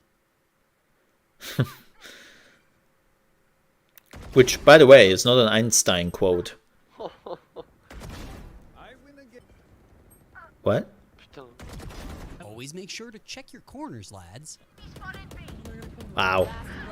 Wow. I was aiming right for his head and nothing happened. Knife him. Knife him. No, no, no. Spike planted. Oh my god! No fucking way. Take notes, No Goofy. fucking way. Switching sides. I'm What? playing. Holy shit, was I playing this? Did somebody clip that? They were so blind. Shooting. Holy hell.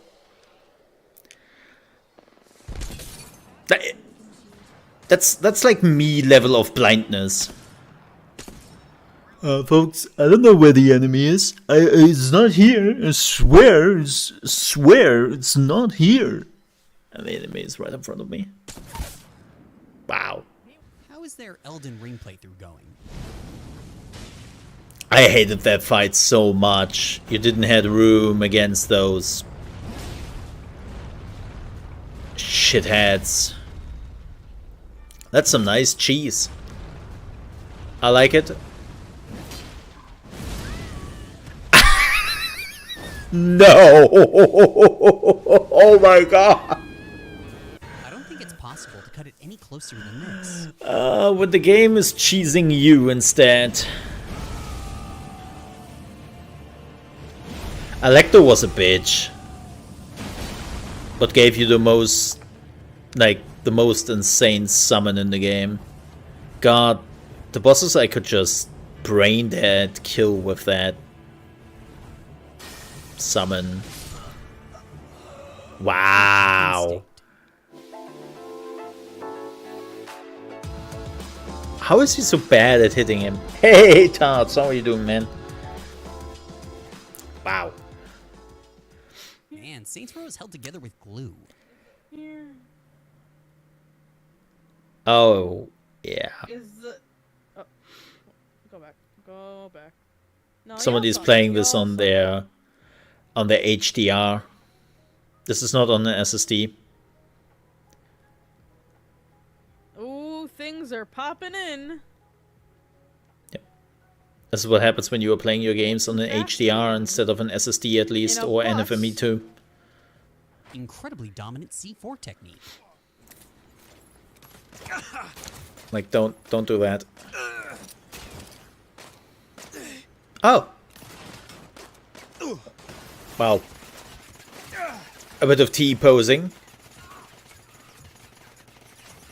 HDD. Did I say HDR? HDD. They deserve that. Similar, not the same. If your life is stuck in neutral, there's only one person to Nina? Not now. Never tell me. Let's get Eli somewhere safe. You're right, I am mad. That's an pose.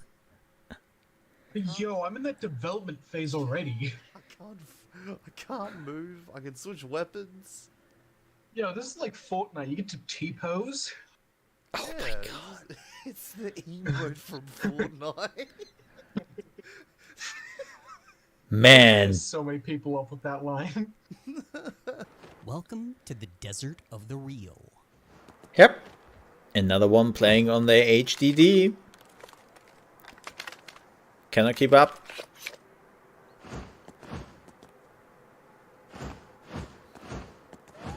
How physics have evolved in Saints Row. It's the first Saints Row.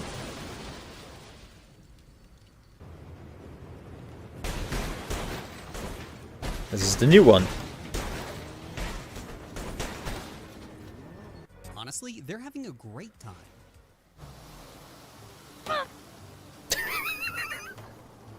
How much playtesting do you think went into this? Not enough. Not enough. Just not enough. And you know what's crazy? There hasn't been a single patch for this game since it came out. Lastly today, the Halo Forge goes full Toy Story. Not a single patch. This has been Highlight Reel. Please remember to like, comment, hit the bell, and subscribe for more. And to visit and share the affiliate clips in the Which description is below. Highlight Reel premieres Thursdays for patrons and Friday for everyone else. This show is community supported, so please consider backing it on Patreon. And if you have a clip that you'd like on Highlight Reel, please email it to clips@highlightreel.info or visit submit.highlightreel.info. I have the feeling Forge is the only good thing which is coming out of this. Thanks to all our patrons, and as always, a special thanks to these producer-level patrons. Yep. I have the feeling like Forge is the only good thing which is coming out of Halo Infinite at this point. God, what a train wreck. Come on, Romeo, follow me. Like, since they showcased the new roadmap, the Halo Infinite community is kind of up in arms. So, yeah.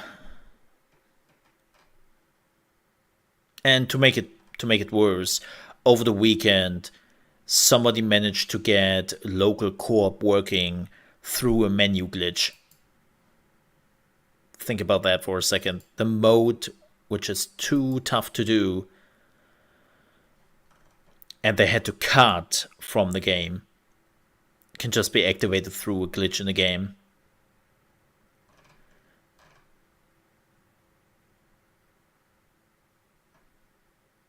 Yep.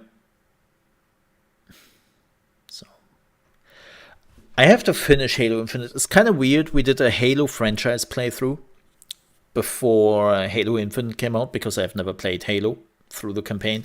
I played the first one, I think the second one when they came out, and I couldn't remember anything. So I was doing a full Halo franchise playthrough. It's on my other YouTube channel. It's still there. And I could never finish Halo Infinite because I also have technical issues. I had a lot of tech issues. Yep.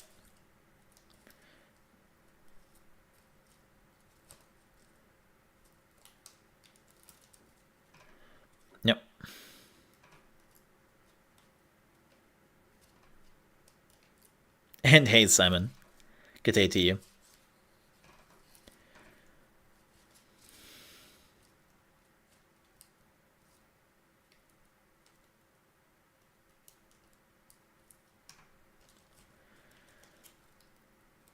Yeah, on PC it wasn't pretty.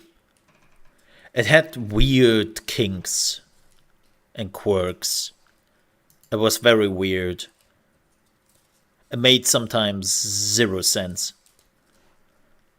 You know, where you had areas where everything was running smoothly, and then you were running into other areas, and it was just like, what is this? Since when are we playing games at 15 FPS? What's going on here? And it didn't even make sense because in the area there was nothing going on, so it was clearly an optimization issues. Then you had other areas where lasers were going off, tons of enemies, floating stuff, and it's like, yeah, 60 FPS without any hiccups. Cool, awesome, right? Again, it had so many oddities in itself. Really unfortunate. But folks, we are done with the gaming news and watching videos. So we will, of course, do that again tomorrow at 8 AM ET. But now, I would say we are playing some Diablo. How about that? Yeah.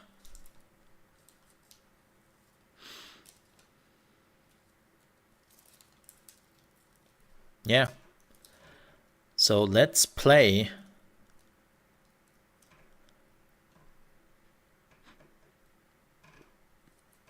some Diablo.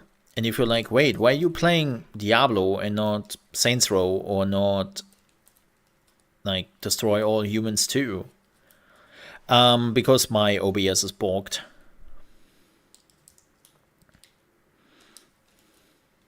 Yep, my OBS is bogged. I have to depatch it. Yep, the newest OBS update made it basically so that OBS is now using 50% of my GPU. Which is like, for what? So I can't really play a lot of games at the same time because, again, 50% of my GPU is being used by OBS. It's like, wait, what? That makes no sense. So, yeah. Never patch a running system, huh? Oh, this is also amazing. I got an email by a Chinese group, which, man, I hate those PR companies who are reaching not out to you, but who are reaching out to like thousands of content creators at the same time and try to make it as unpersonal as possible. Like, let me just quote this. Hello, glad to meet you. Wish you all the best. This is Frank from SNK. We work for Torchlight Infinite official, and we are looking for some creative creators.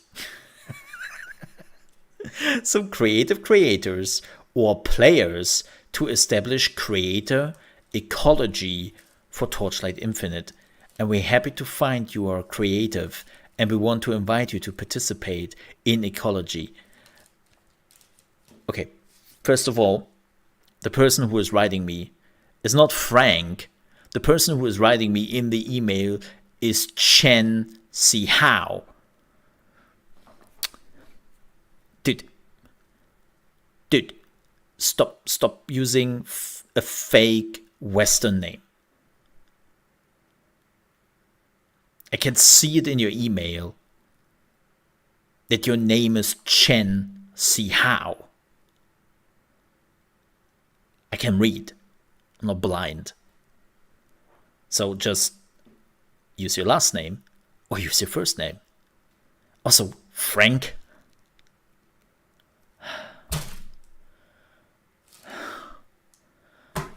Frank? Really? Really? Of all the Western names you could have chosen, you choose Frank? Like, I just, ugh.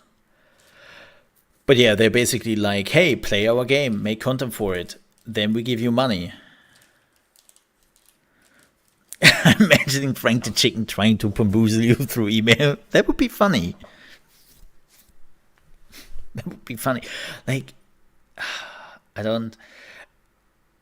It's like somebody calling, like, if a German would message me and they would call themselves, like, Wolfgang or Rainer or something like that. It's like, oh, come on. Oh, come on. Really? Frank?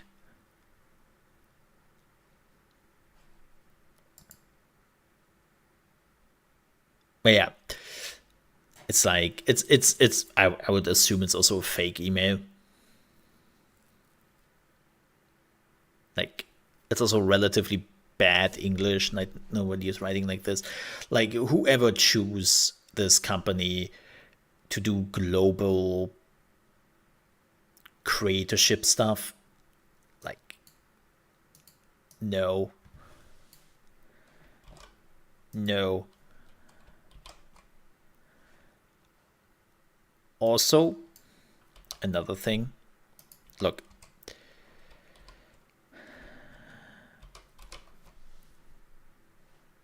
it's just don't.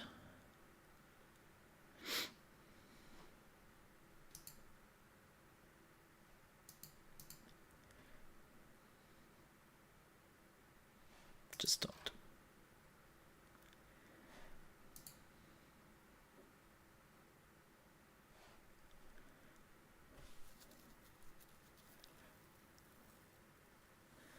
It's the Nanjing Technology Corporation.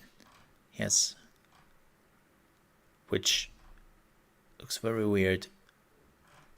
Or it's maybe something else. Oh my god. Whatever. It's like you're getting... I know why I'm getting those emails. I'm still getting those emails because of Lost Ark.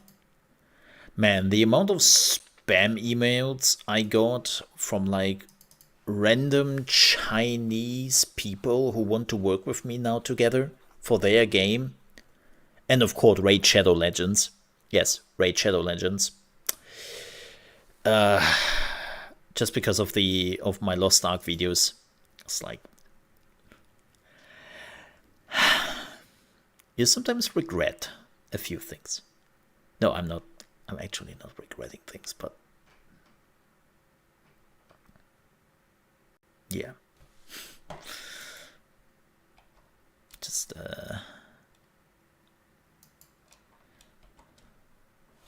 don't.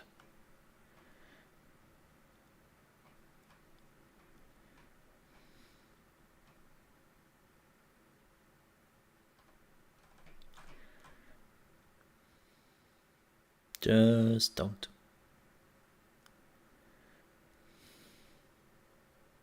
You don't like Raid? Hey, they offered me quite a bit of money, actually. They came back to me with another offer. And they basically offered me to like stream the game for 2 hours. And they offered me... I think it was 3K. I think it was 3K for 2 hours. They definitely offer money. And they would have offered more for making videos afterwards. Oh yeah, like mobile, believe it or not, the amount of money mobile games are putting into content creators is ridiculous. I know of one big Twitch streamer, because I know him personally. He got a raid offer, I think, 2 years ago. No, 1.5 years ago, something like that. And they offered him 2 hours, and he's pretty big. And they offered him, and I kid you not, 100,000 for 2 hours. and they would love to do this over multiple days. That's how much they offered him. He refused.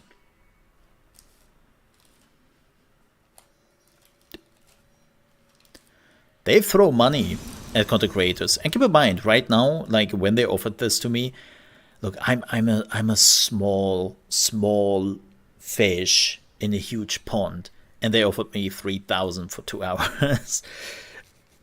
It's yeah. Mobile. Like I had when I was a mixer, I had actually quite a bit of mobile developer reaching out to me, and they offered me substantial sums.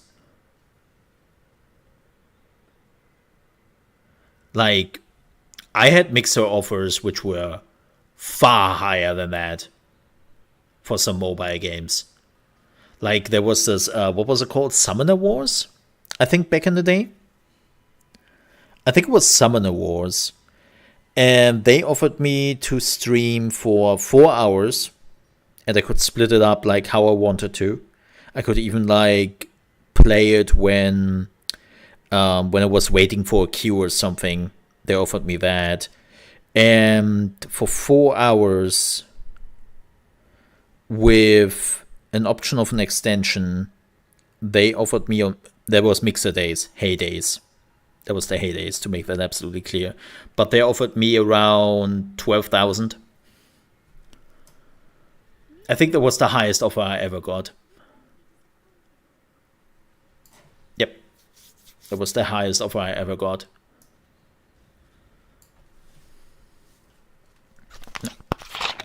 So about 4 hours, Summoner Wars was about 12k.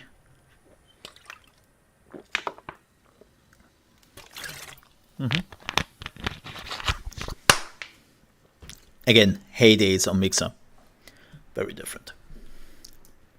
But yeah, mobile. If you want to make a quick buck, mobile is the money makers. It's also, I like the thing, it was very interesting to see this on Trovo.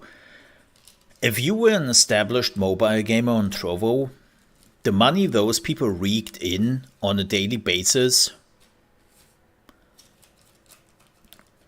was sometimes even beyond what some people would make on Twitch, which are much, much bigger community. Again, mobile unfortunately lives from the momentum and the hype around something. Like Raid Shadow Legends is embracing the meme around them, right? Like every content creator has to do like a Raid Shadow Legends segment at some point. And it's like they're just embracing that. So yeah.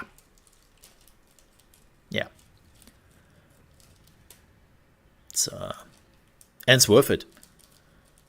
Like, think about it.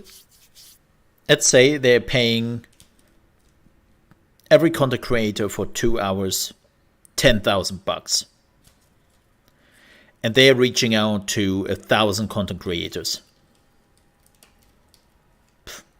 Well, they had their million, and they probably reached millions and millions of players around the world. Cheapest marketing campaign they could ever run.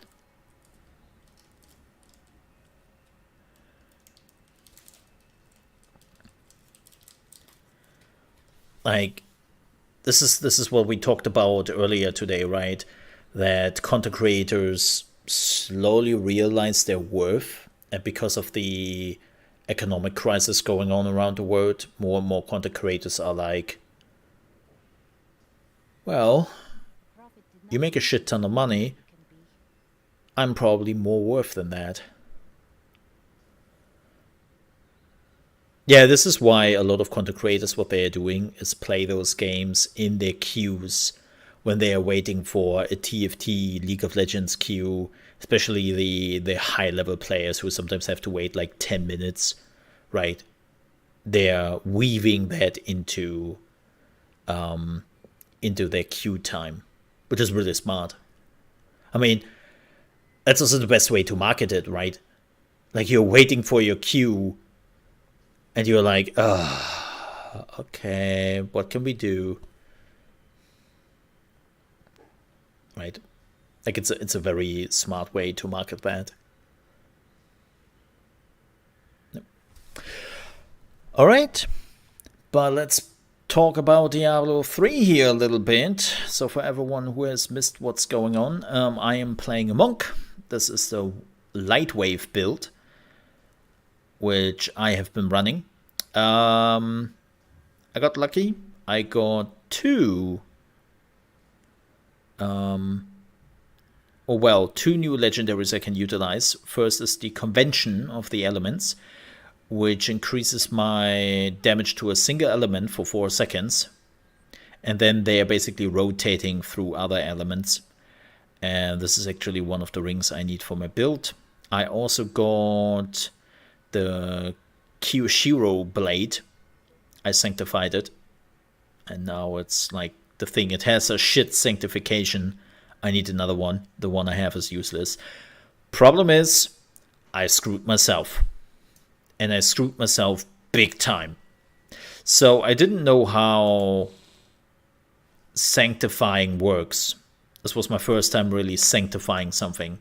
And the reality is you can only have one sanctified item. You can have one sanctified item. And so I shouldn't have sanctified the Koshiro blade. I should have just kept my Logan's Claw as the sanctified weapon and then just wear the Koshiro blade as the second weapon.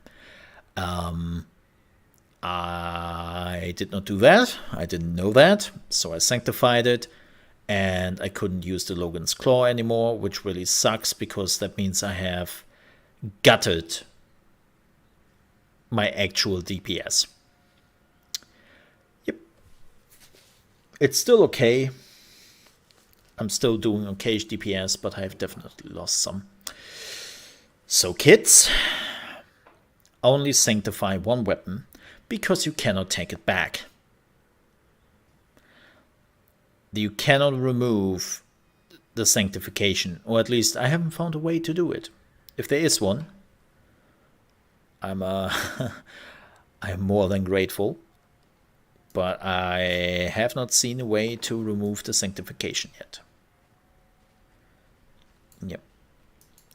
I looked at the cube if there's like one, but I haven't really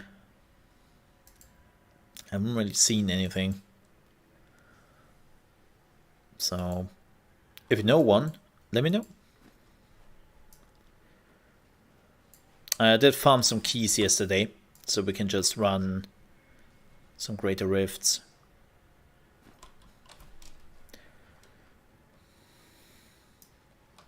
Well, the good thing about Diablo 3 is, Tarts, that you can swap around very quickly. Like, your character basically gets defined by the equipment you're wearing, and not really by your choices.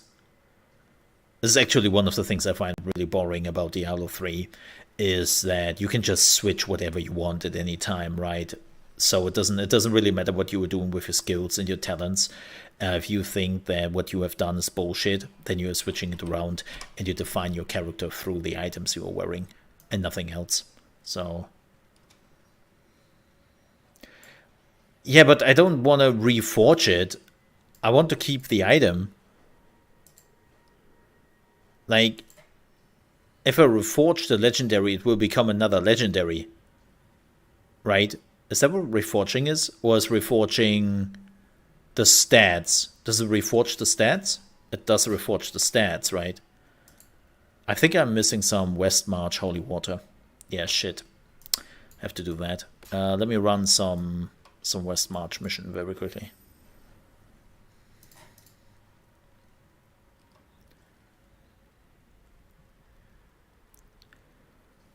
Yeah, does it not like reforge just reroll the stats? Really? I mean, we can try that. I thought it was like changing. Oh, kill Mathael. Let's try it. I mean, oh, look. Oh, this way.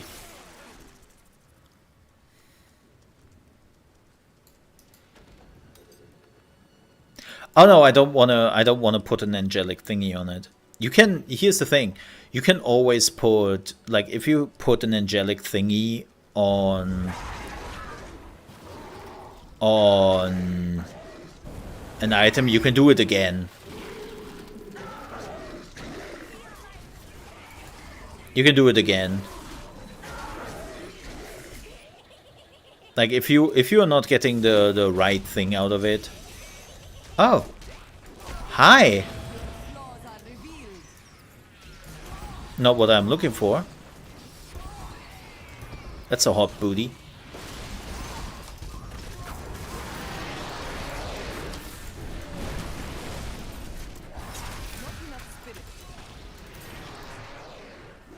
Yeah, I lost my ability to put down the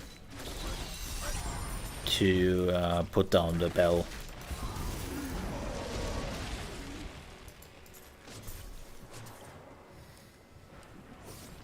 Not what I came for.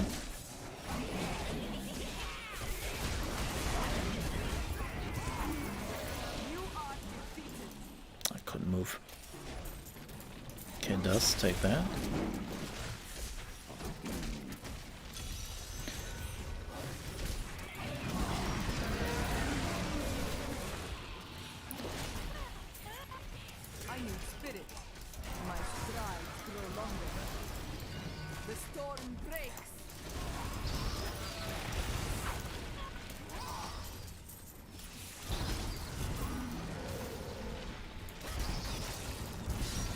Item stays the same. Okay, cool. Thank you.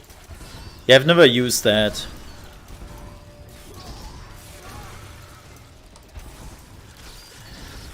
This fight is over. I don't have enough spirit.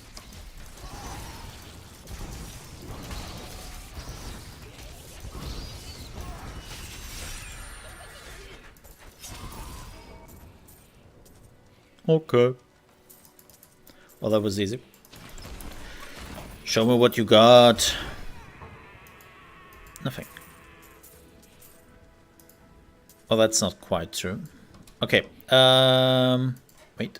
Crystals. Yeah. Okay, that's good. That's good. That's good. That's good. Because I screwed that so up. I was really mad when it happened. I was like really mad about it. Death's Breath, need that. Oh, Pool of Reflection, I take that.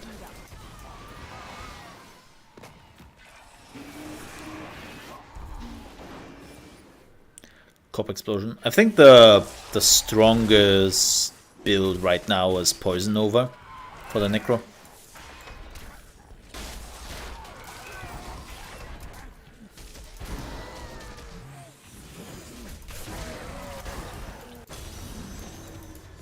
Not that you have to run it, just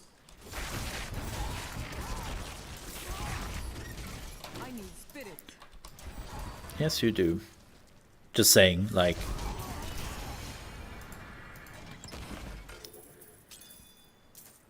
if I've learned one thing in Diablo, if you don't want to do like a ladder push, you can just play whatever is fun to you.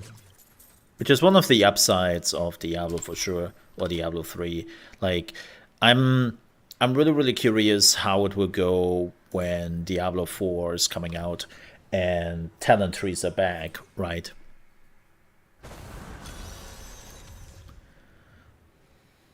Okay, thank you, Draco. Thank you. Do appreciate that. Thank you for setting that right. Much appreciated. Thank you.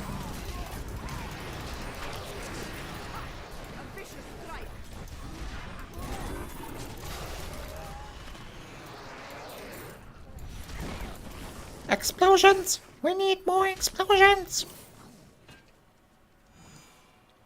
Monk was pretty good. It's kind of funny because the Monk was the shittiest character in Diablo 3 when it came out. How are the turntables? How are the turntables?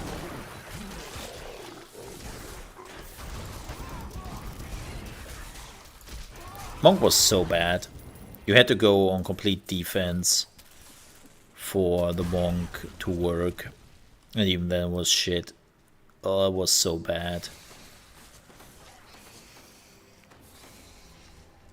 But then again, the whole itemization and whatnot. Like Diablo 3, when it came out, has thankfully, barely anything to do with the Diablo 3 we have now. Like, Diablo 3 now is a game I can actually stomach. It's not the greatest RPG. And I know people will say, yeah, why are you playing it then? Because, two reasons. A, the other RPG I'm really waiting for, Last Epoch, still doesn't have multiplayer. And I want that shit to finally have multiplayer. And finally get there that I want to stream it more and play it more. But right now it's it doesn't have the things I wanted to have. Third, I played for Diablo 4. I want to see how much Diablo 3 and 4 do vary from each other. And I basically just refresh my memory here, because Diablo 4 might be closer than some people think. Just saying.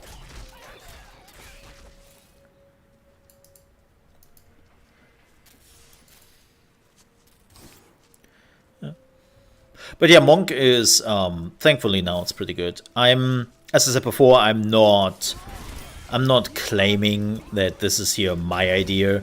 This is a build I've been taking online. Apparently it's like the strongest build the Monk has right now. It's like the meta build. And I'm running it. Like,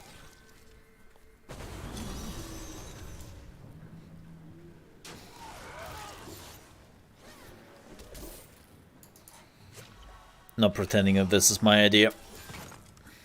Even then, I'm pretty sure. Like the interesting part about Diablo 3 is if you take a little bit of time with a build, like you think a little bit about it, you very quickly will get the idea what you have to look for. Right? Like it doesn't really take much to figure out what you need and what you can go for. Like mine is pretty simple. Everything which improves Wave of Light is a legendary I want to have. And everything which can help me with my energy resource is a thing I want to have. End of story.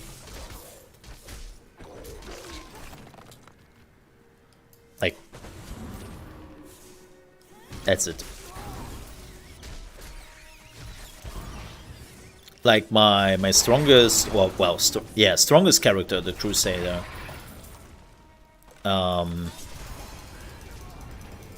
Who has like, what is it, 500 points in Paragon. Like, it's a build completely designed by me. It's a homebrewed build, and I run the hardest content with it. Not a problem. Again, Diablo 3 is definitely not one of those games where you look back to and be like, whew, coming up with this build, damn, that was rough.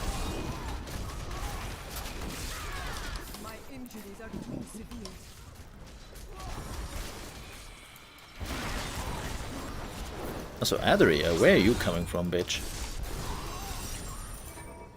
Bitch! My injuries are less severe.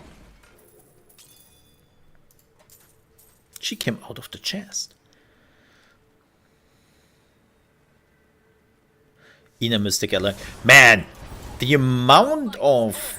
I kid you not, if I'm going to my chest, I could probably run every other build completely equipped, available to the monk. If it is, what is it called?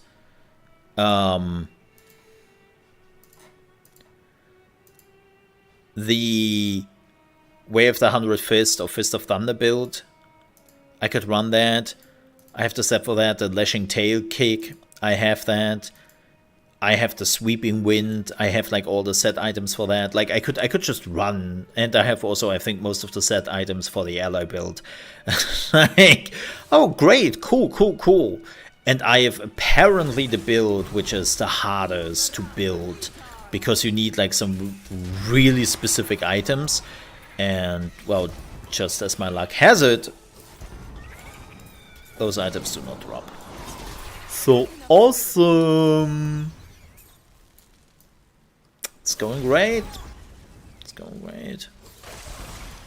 Like, I'm very unhappy. No, by the way, to answer your question, Draco, no, of course it doesn't. But let's just say, if Last Epoch would have the multiplayer component, I would play Last Epoch instead. I still don't know if Last Epoch will do a character reset when it goes into 1.0. Like, it's basically not possible. Because the characters are saved on your computer. Yeah, they're not saved in the cloud. Yay. With an online game. Yay. But again, when Last Epoch is finally reaching the point where they're going into multiplayer and all that, I would definitely play Last Epoch. Yep. And I will probably make some community days where we can just play together. Yep. So if you want to join me at some point when we are playing Last Epoch, when the multiplayer is out, be my guest.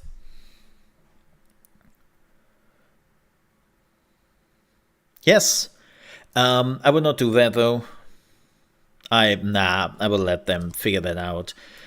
Yeah, if you have missed it, let me show that everyone who is like, well, Last Epoch, who the this is apparently, like, this was the last update which was posted on Friday, and they finally have like 24/7 starting early September, so it's not live yet, but it will happen in the next few days. And this is where they're starting to feature. One of the biggest changes they're also doing, as you can see here, is the performance.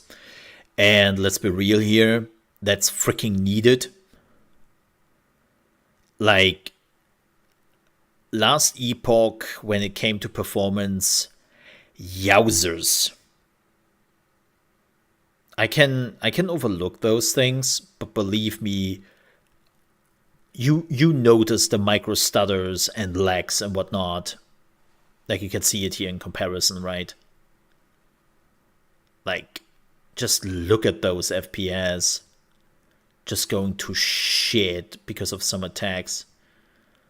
It's like, yeah, I'm grateful that they're finally getting their FPS under control, because it was ridiculous.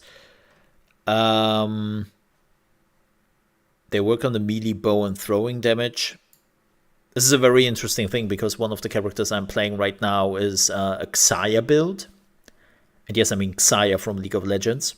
It's a homebrew build where you are, like, the idea is you're a rogue and you are throwing knives at the enemy, and the knives are going through the enemy and they're stuck on the ground.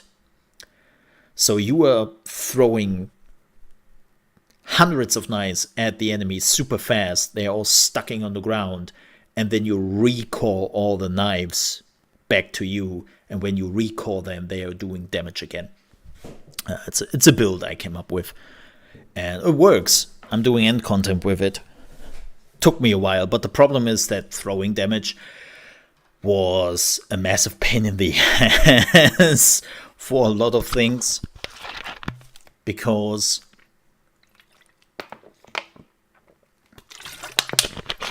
like there was some weird item thing going with it. Yeah, so I'm glad that they're working this. They're doing finally some changes to the ailments. Right now, ailments are too strong.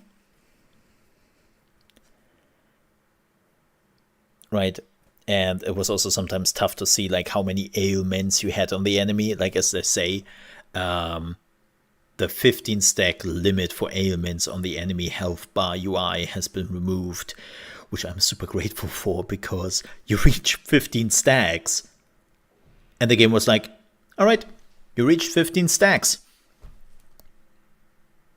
Wait, does that mean I'm not stacking ailments anymore on the enemy?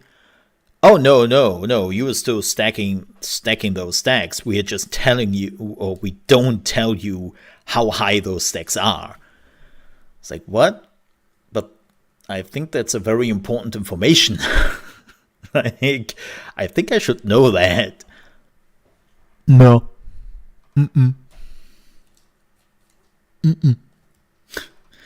So, yay. They update the FX of the totems, which is really neat. Same goes for the spells, for the enemies. And oh yeah, they're reworking them. The pile of shit they've been before.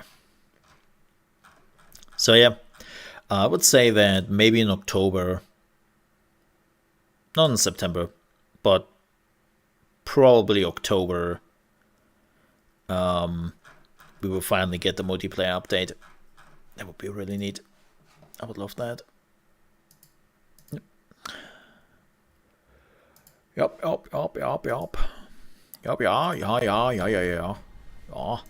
Yeah. So.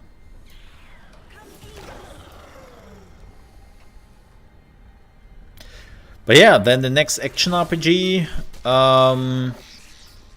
Diablo, is probably the next after Last Epoch, because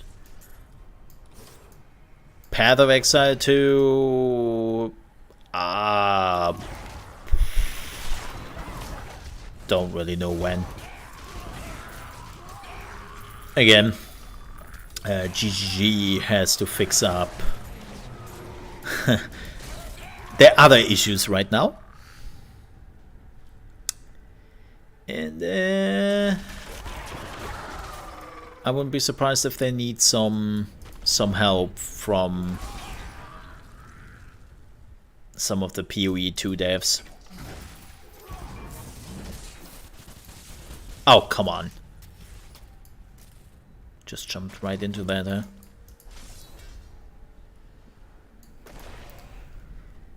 But yeah. It's weird to say, but Diablo 4 is closer than Path of Exile is. Much closer.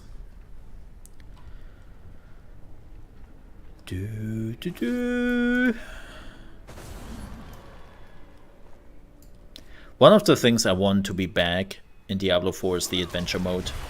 Like when you have played through the story once, that you don't have to do it again.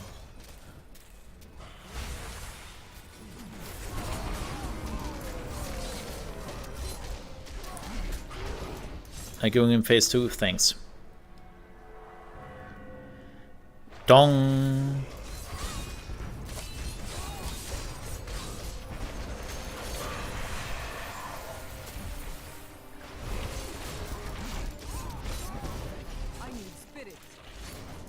Oh, come on, really? Shut up. Oh, I got an achievement. Yay! I don't know what the achievement was, but...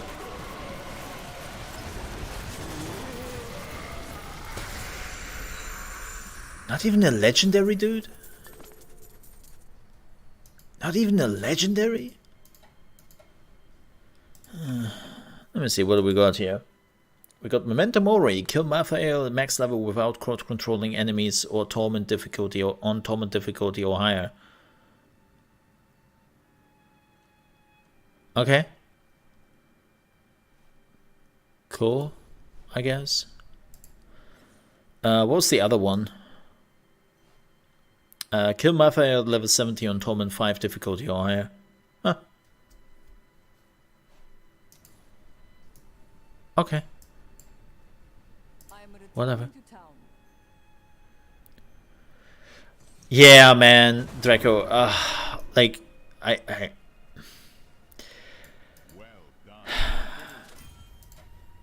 I cannot describe enough how much the adventure mode is really something I want. Oh, there's the holy water. Awesome. Like,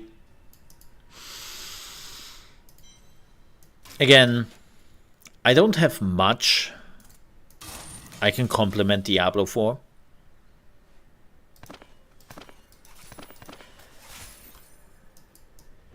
But that is definitely one of the things where I can say Diablo 3 is doing a better job on that.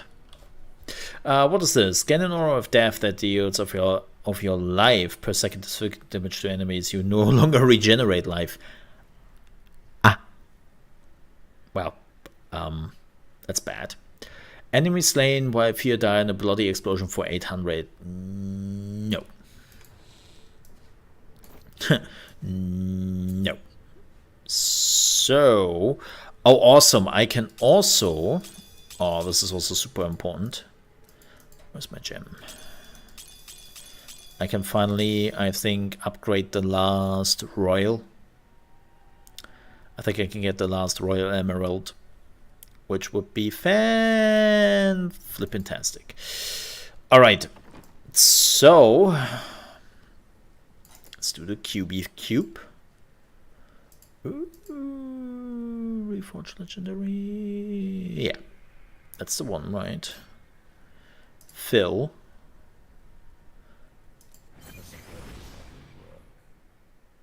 Good.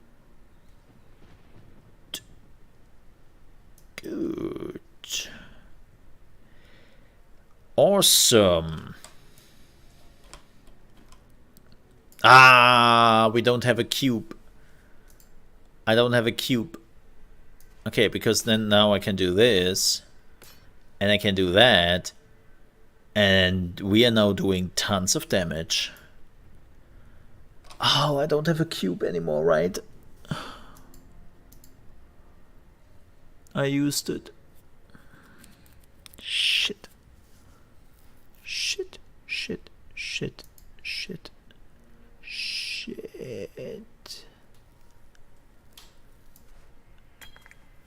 I mean, I could re-roll, but I don't want to re-roll.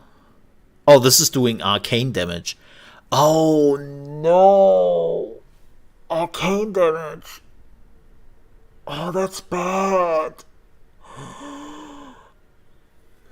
I would have to find like a cube.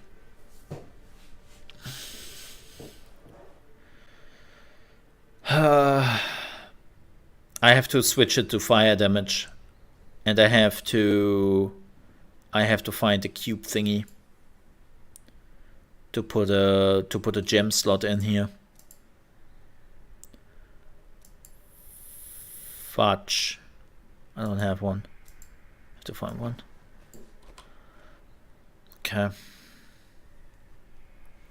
Oh, that sucks. Okay, it's still better than before. It's still better than before. Okay, let's move the gem. Thank you.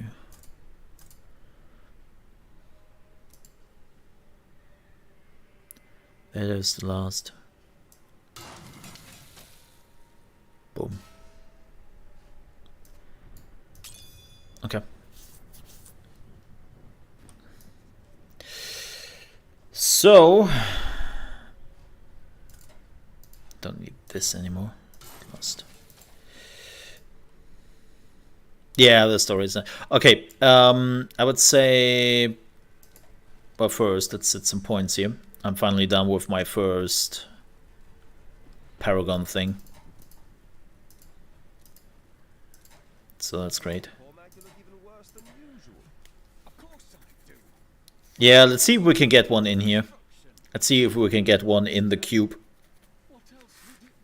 I'm hoping that we are getting one in the cube. Do it.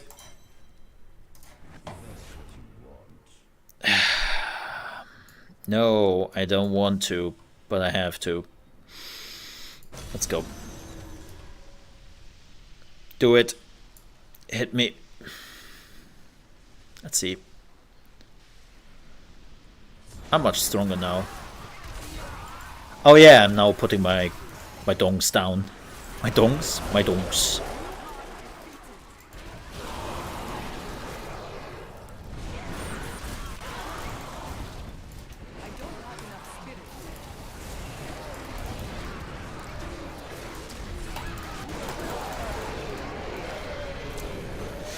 Everything explodes. I hate you so much.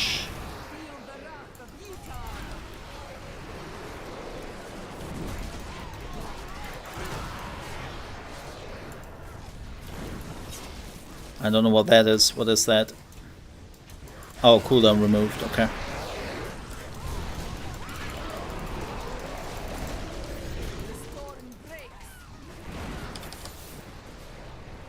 Come.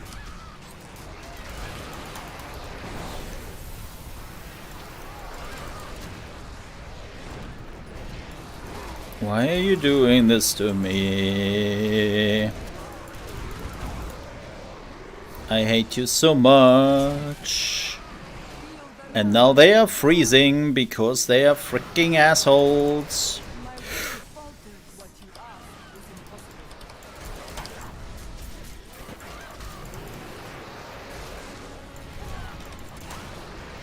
I have maneuvered myself in the trap.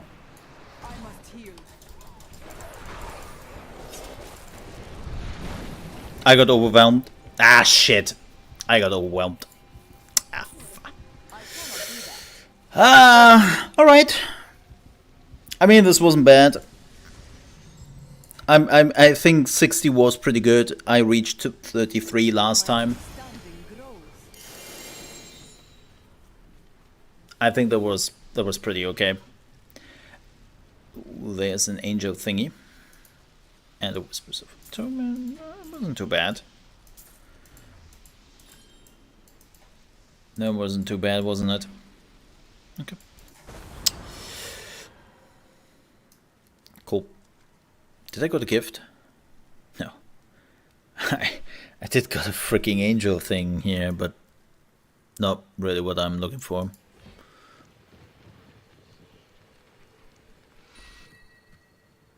Bing! Hey, 60.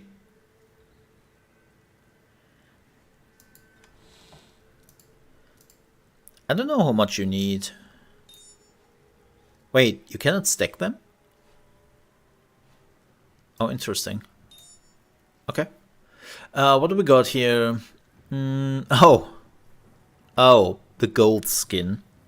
Right. That's shit. Oh, Blackthorn. Oh. Oh, this is the broken crown. Yeah, this was all pretty meh. Ooh, this is another. Okay, which Blackthorn is better? 0797 183.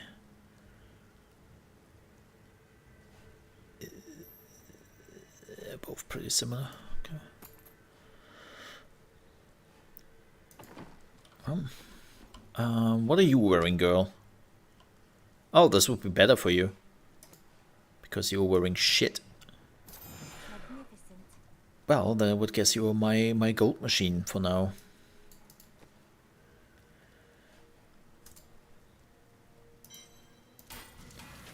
Yeah, if you ever find those weird little heads, those small heads, those nightmare thingies. Put them into the cube. Put them into the cube. And then you can open up the Nightmare Rift. Alright.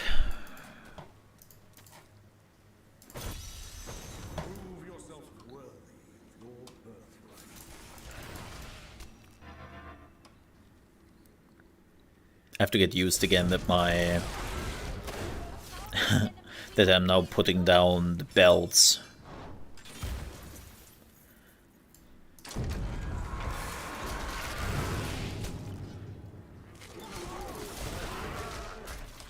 Which again is such a DPS increase.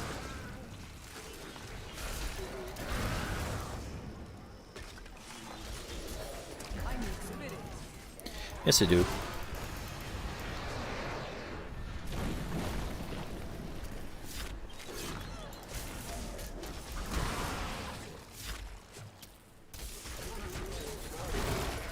Feel the wrath of Yitar. Yitar!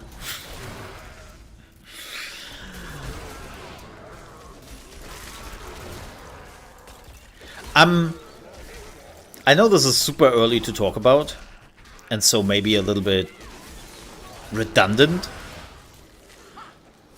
but I'm kind of curious to see if Diablo 4 will have, like, because they're treating, similar word, not the same, treating Diablo 4 as a live service game, and so I'm kind of curious to see if they, like how many extra classes they will put in. Right. Like in Diablo 3 we got one extra class. In Diablo 2 we got, well, 2. And in Diablo 1 we got one extra class. Well, technically we got 3 extra classes in Diablo 1, but the other 2 were never approved.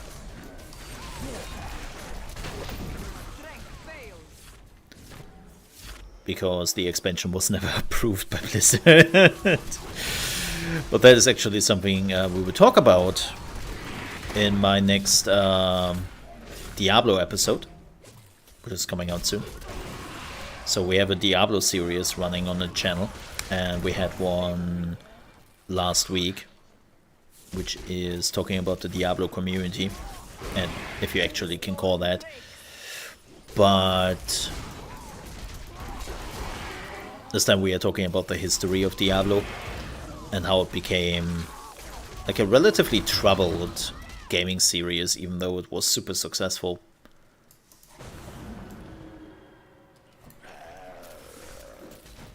Do they count as legendary gem? Wait, what do you mean? So one of those items you just got one of. Do they count? You mean the angel sanctification thingy? No, they count as a legendary consumable. It's not a gem, if you mean that. And it's random what they can give you. Which sucks a bit.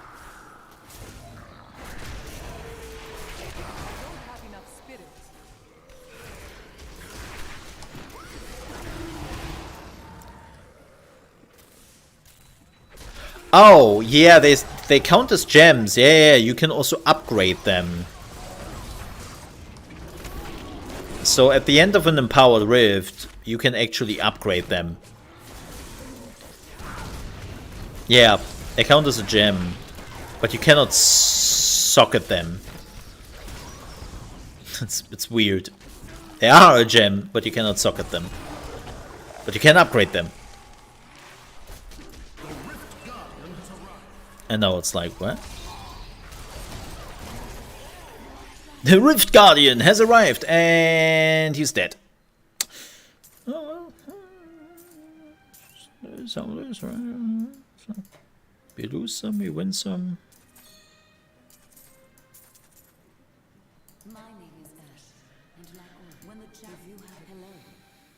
But yeah, you could upgrade this in level. It can go up till 150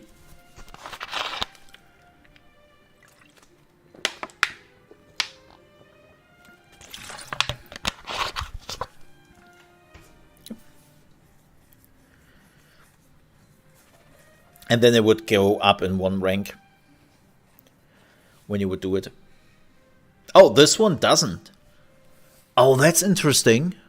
Because this one does. Oh, I wonder if you can only upgrade them to like 50.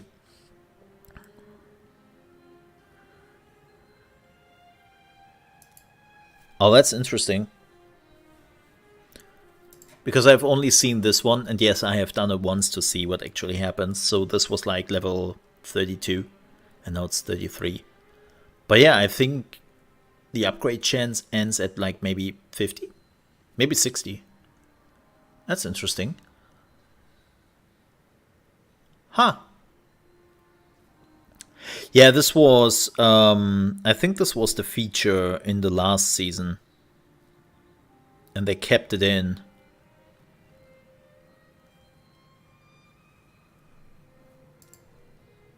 Oh, too low rank, greater dungeon to gain on it. Okay, maybe that. Yeah, I'm upgrading this one to 25 now.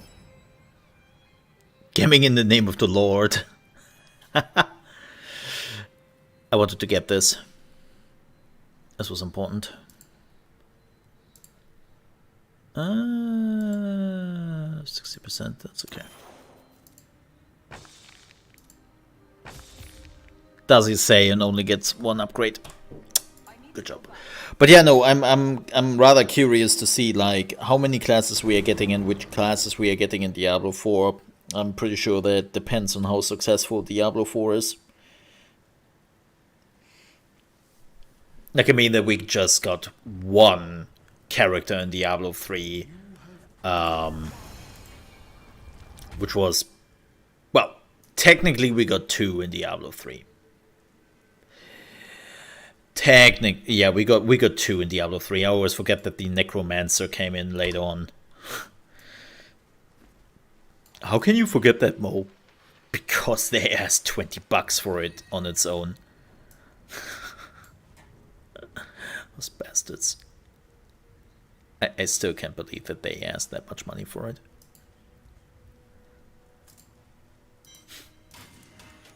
They added nothing to it. It's just, here's the Necromancer class. $20. Good luck. It's like, what? Dude, I got a whole expansion plus another class for $40 or 30 back in the day.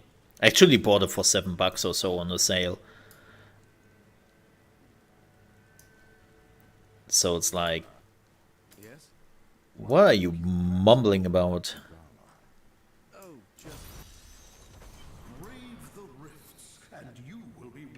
Oh yeah, so I always forget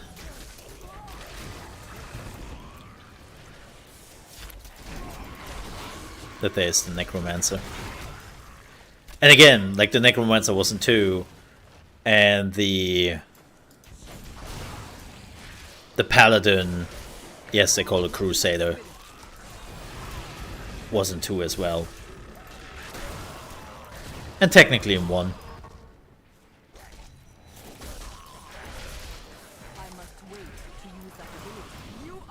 Technically.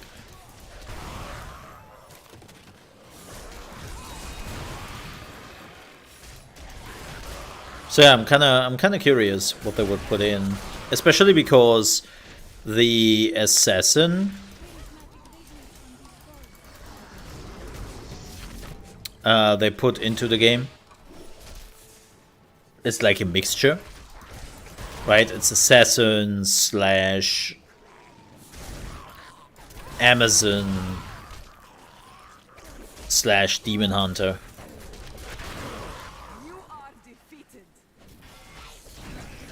So it's like actually like a multi class.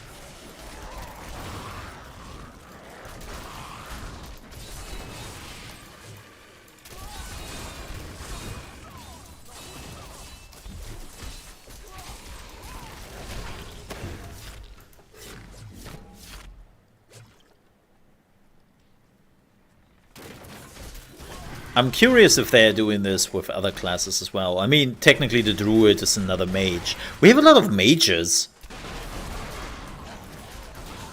in Diablo 4. I just realized that. We have the druid, who can be a mage or a melee fighter, depending on what you want, of course.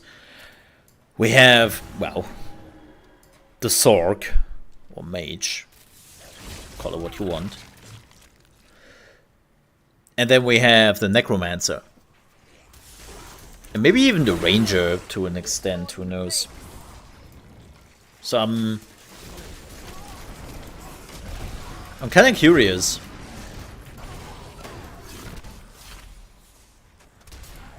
Like a lot of mage characters. Or mage-esque.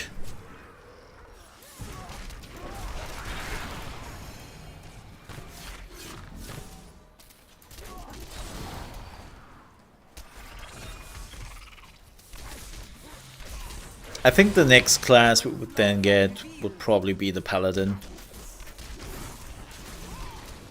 AKA Crusader. I would assume.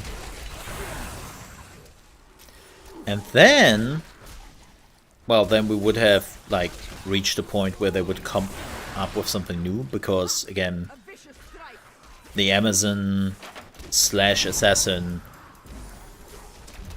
is already in the game, so they don't really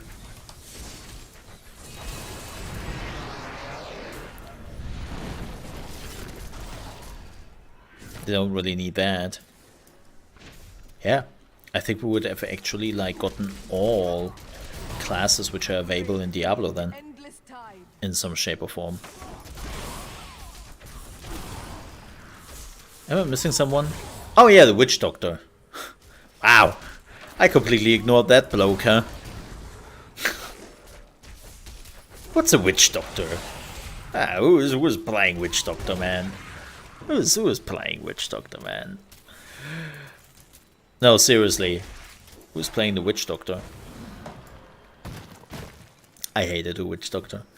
Like, the first time they announced the Witch Doctor, my thought was like, oh, so you didn't want to go for the Necromancer this time. So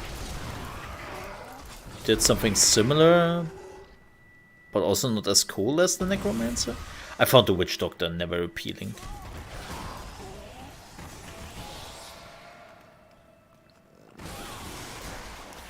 Coincidentally, one of the strongest classes in Diablo 3 at the beginning.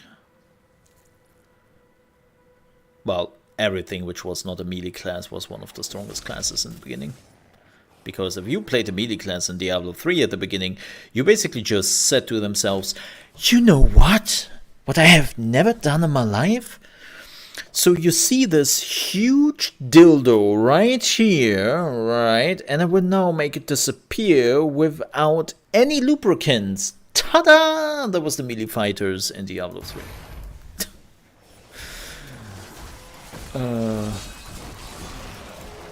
And if you're like, wow, that's a non-safe for work description to say the least. If you played Diablo 3 at release, you would agree with me. You would just say, yup, that was Diablo 3. I still remember,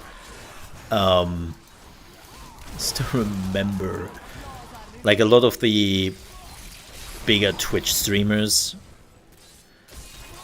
were of course playing a hardcore character because they came from Diablo 2, they know what they were doing, and they were like, yeah, we are hardcore enough, we know what we are doing. And it worked till they then reached Torment, and I still remember the clips where people left like Tristram or New Tristram for the very first time in Torment. A normal minion was running up to them and was just like, "Boop, dead." Just dead. And they were just like, that was 30 hours of my hardcore character. What? That was amazing. Because as it turned out, good old Blizzard here has not balanced Torment. Because, and I quote Blizzard here, they sent it out a tweet like, yeah, it's not balanced because we didn't expect anyone to reach Torment in the next 2 weeks. It's like, what? Do you not know your own player base? Do come back again.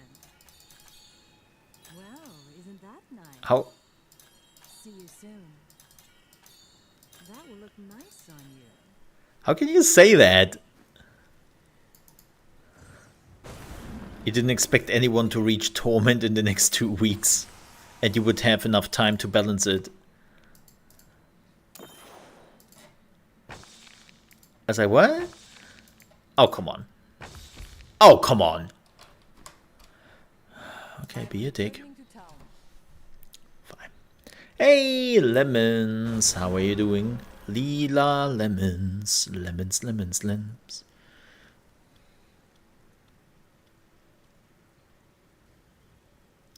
Lila Lemons. How are you doing, man?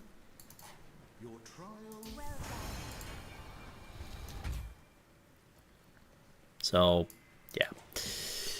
Again, Diablo 3.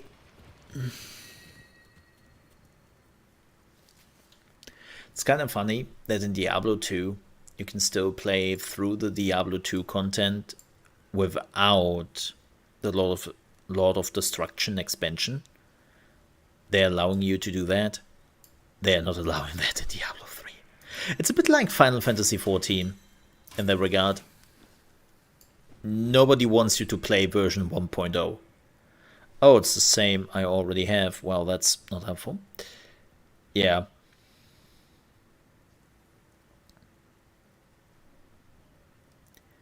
It's oh, there's the Galite thing.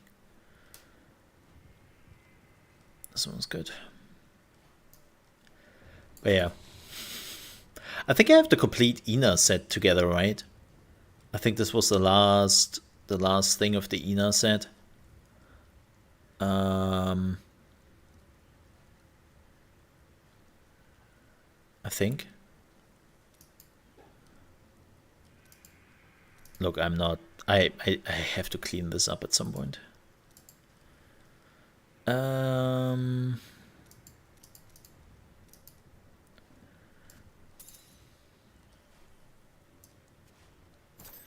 you go. Hey Tarts, I have your set if you need it.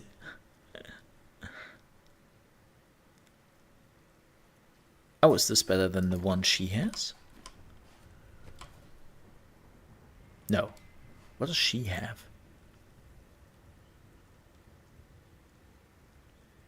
Okay. This one is better than this one? Pylon effects. What is a pylon effect?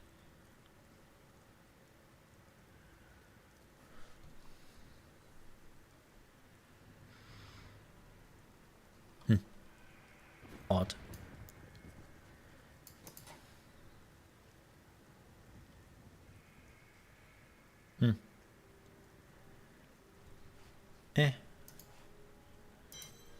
Boom. What is a pylon effect? Emanates. Huh. Oh, whatever it was. It's gone now. Alright. Next. Can we do Torment 10 now? We can't. Well, let's see how we are getting decimated.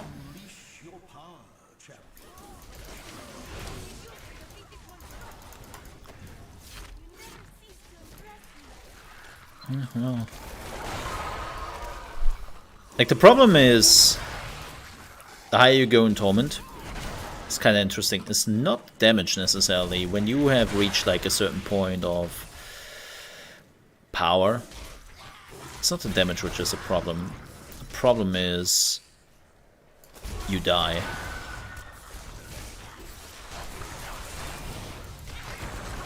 That's the problem. Strike through me.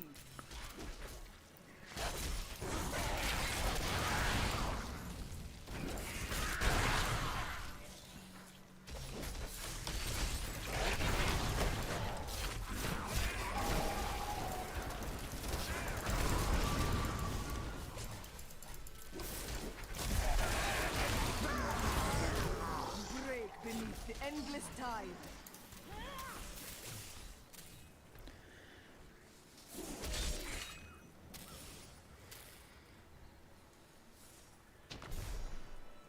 Oh, those are the pylons. Okay. Huh. I mean, that wouldn't have been bad. Right, right. Yeah, I wonder why it was comparing. Well, it's gone now, not that I can really... Okay.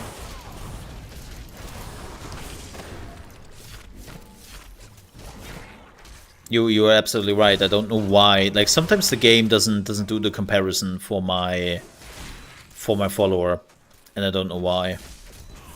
You have to hit the right button, Mo. I know. Thank you. It's not that hard. That's actually one of the things I can also do. It's not much, but you know.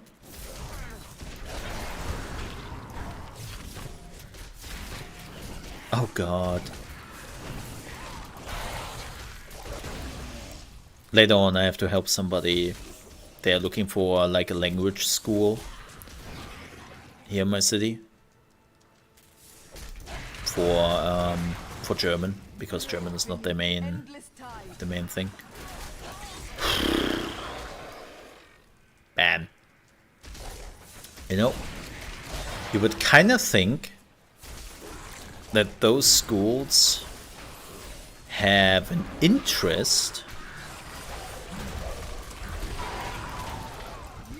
in making it as easy as possible to figure out what's what. And more importantly, they would offer their websites on an English basis. And not on a German one. But they don't do anything of that. It's like, really?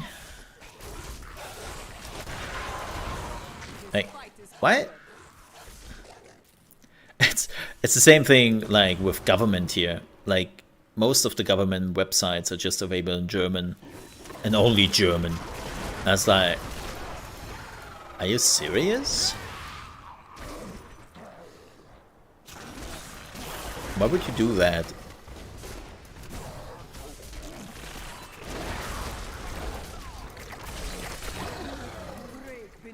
So weird.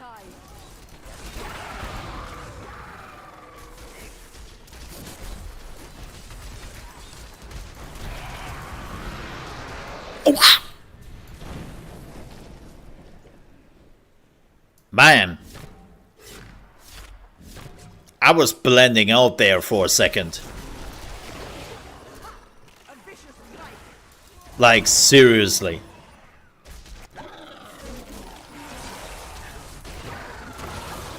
For a split second, I was thinking about something else. Oh, really? No enemies here anymore? Fine. I will not do that. I think it's alt. Alt or control, one of the two. Ah, yeah. Wait, are you serious?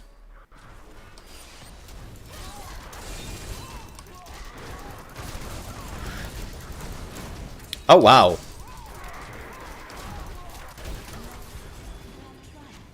You survived, huh? Hey, chat, I found belts. Belts, belts, belts. You need belts and a shield. Belts? Anybody belts? Huh? Belts? Somebody belts?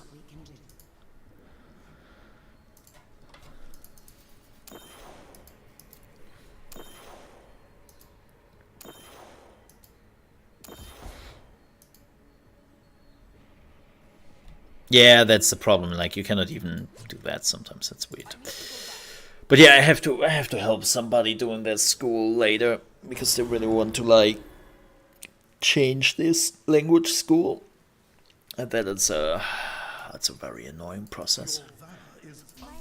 Also because they're asking me a lot I don't know about, so I have to ask the person, like, hey, what is it what you want to do?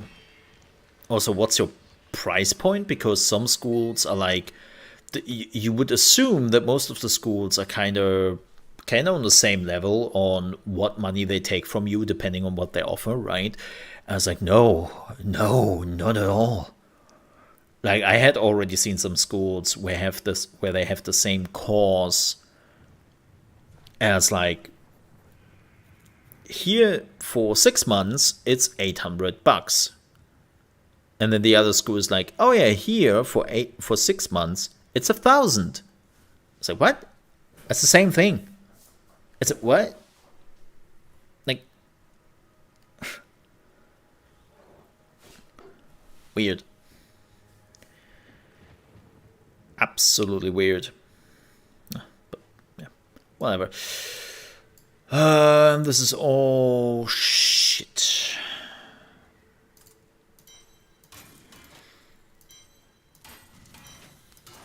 Don't need that.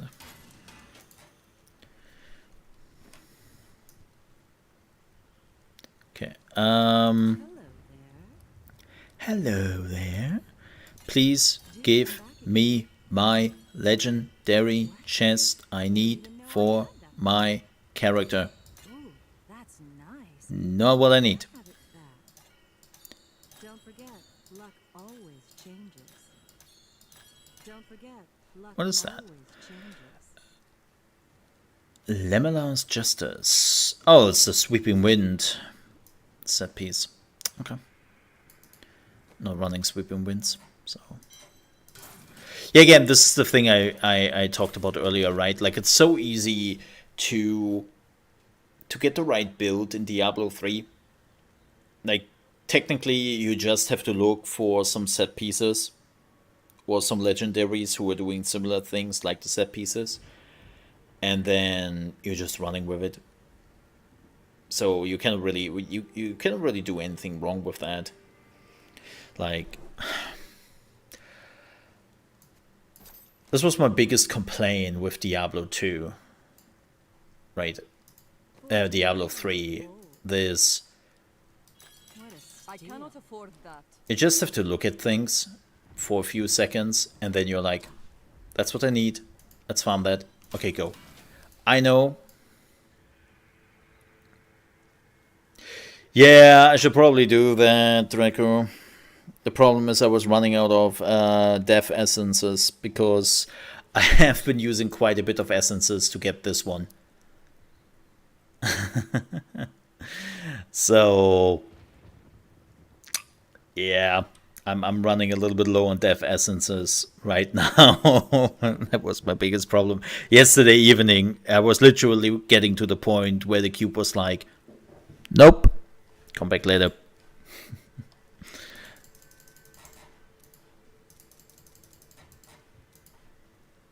But yeah, you're right. I should probably look for that.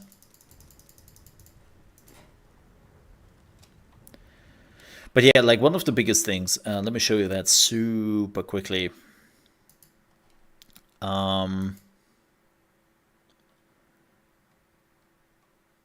Make an essence grinder. Yeah, well, you can. The good thing is you don't have to make a character necessarily for it.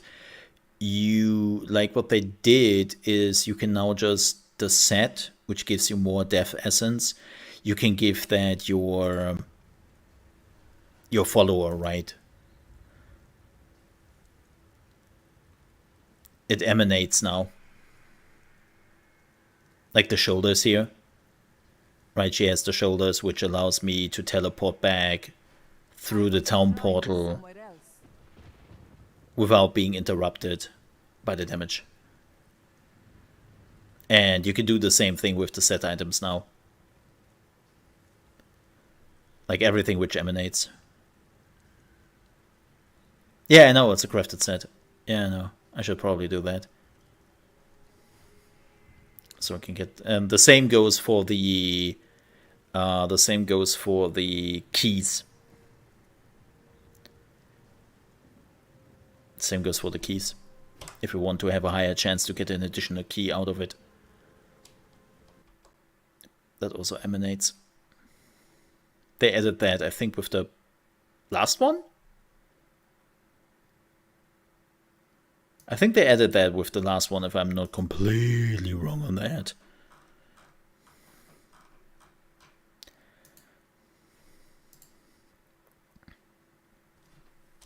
But yeah, just to give you an idea.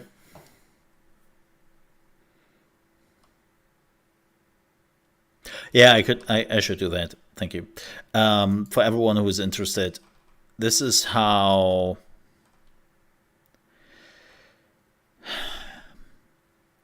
the new talent tree in Diablo 4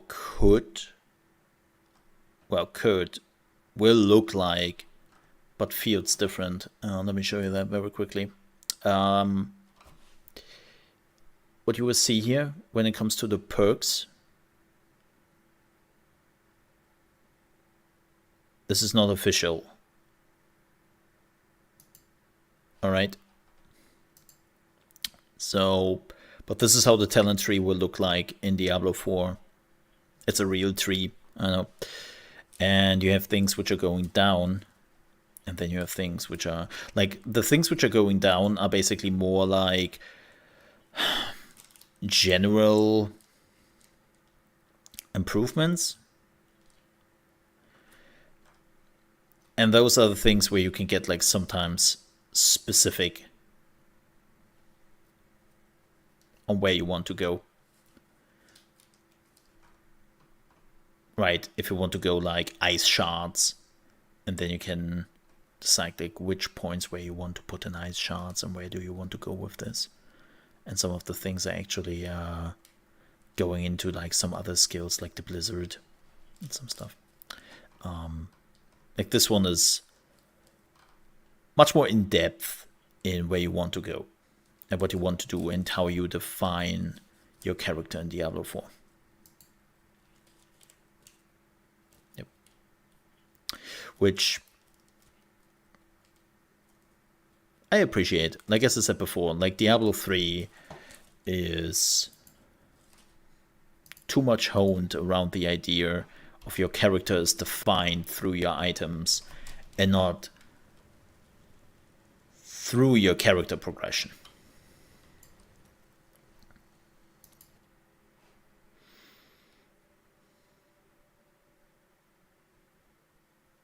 Just a bit unfortunate. Oh yeah, let's go Torment 10. Sure. Sure.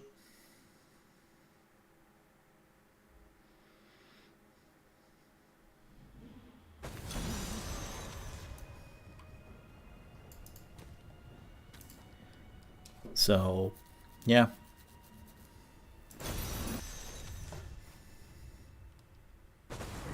I have some hopes for Diablo 4. Now again, of course you can argue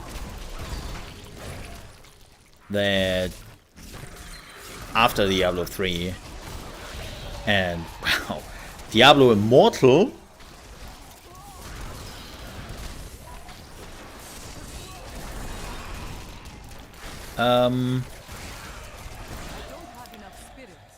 you know, it's not very hard to have some hopes for a game. As unfortunate that is.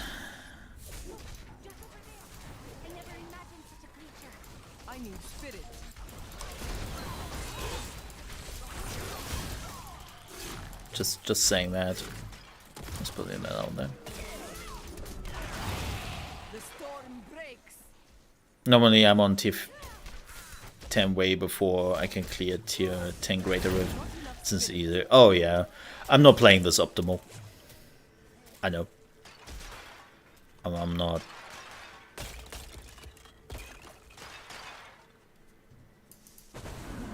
not running this optimal.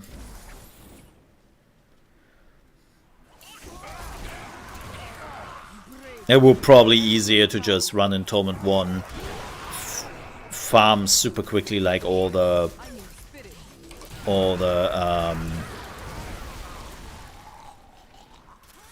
keys at the beginning, and then just starting at Torment 10 to use like all the keys you have.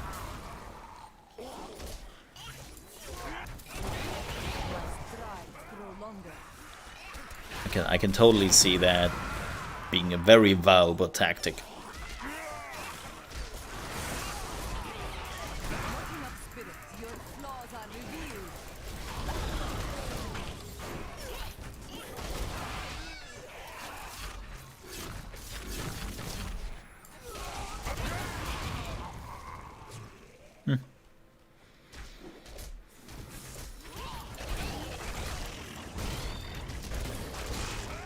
I just don't bother right now.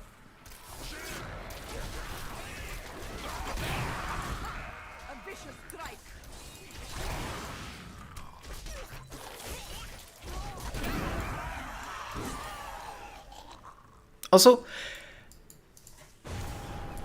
another thing, I have to give Diablo 3.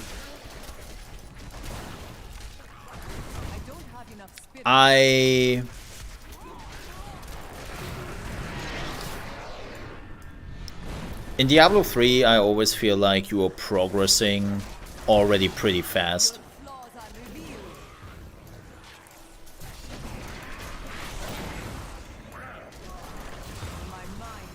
Weirdly enough.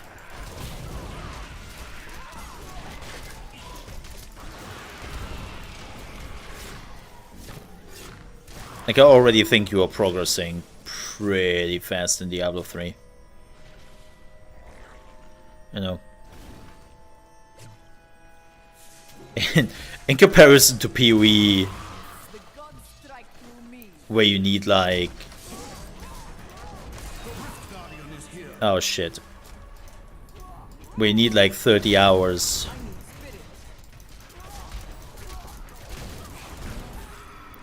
To get into the end game, or even like 20 hours if you push it. and then you have Diablo 3. Yeah, maybe 5 hours, maybe 6 hours, something like that.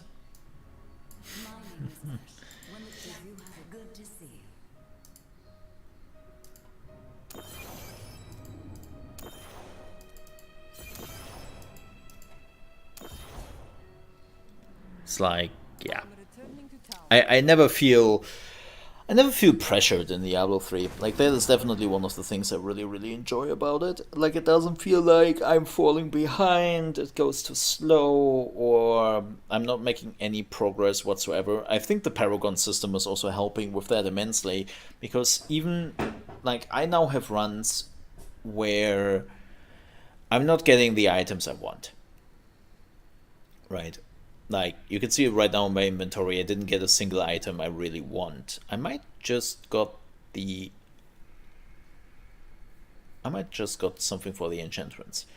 But besides that, I didn't get what I wanted, and I feel like I made progress because of the Paragon system and of the gem system. So I'm really hoping that in Diablo 4, they will have a similar system where... Like, we know the Paragon system is in, but it will be a very different Paragon system from what we know. And I am hoping that there is still this level of achievement and progression, even though you didn't find the item you needed.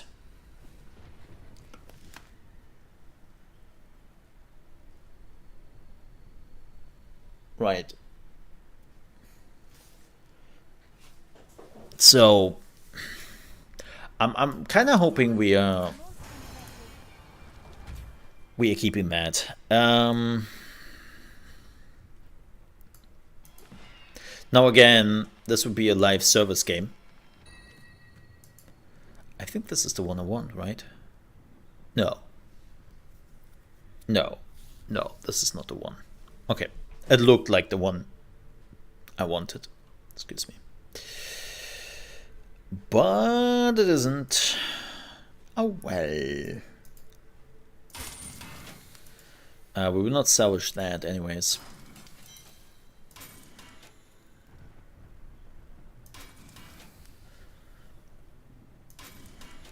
Well, yeah. Sure. I know.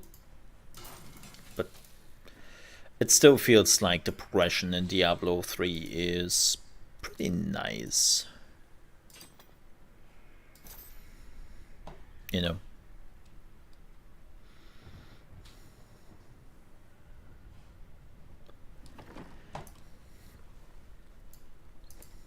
I give them that.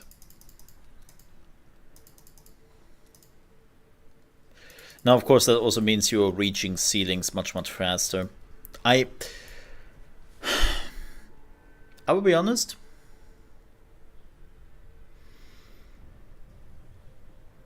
I'm not sure if I like seasonal characters in the long run. Like, especially in Path of Exile, I hate them. Because, as I said, you always have to start anew.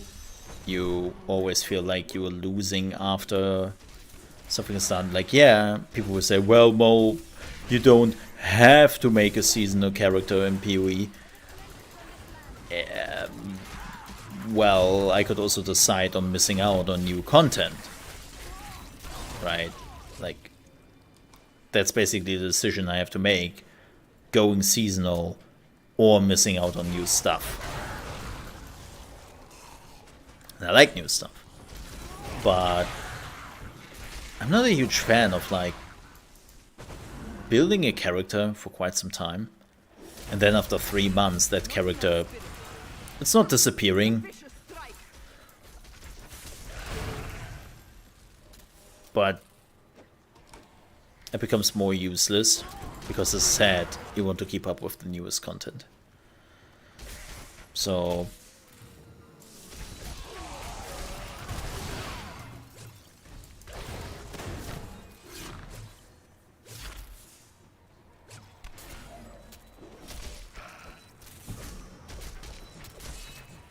oh yeah, you would be like level 70 in like an hour maybe. Yeah. Especially if I would give you like some leveling set. If I would give you the cane set or the crown. Which I haven't found this season, interestingly enough. Can you believe that? I haven't found Leoric's crown, which is normally one of the first items I always find. Super weird.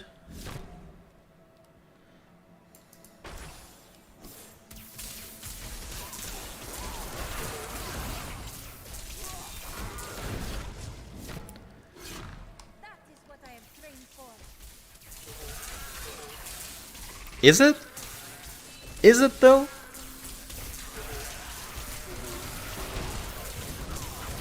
Because I'm not sure, lady. Oh, that's bad. They can,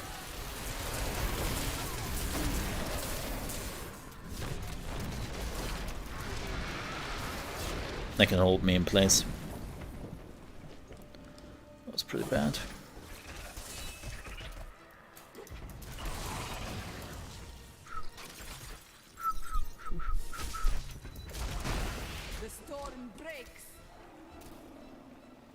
God, since I have my 2 followers, oh.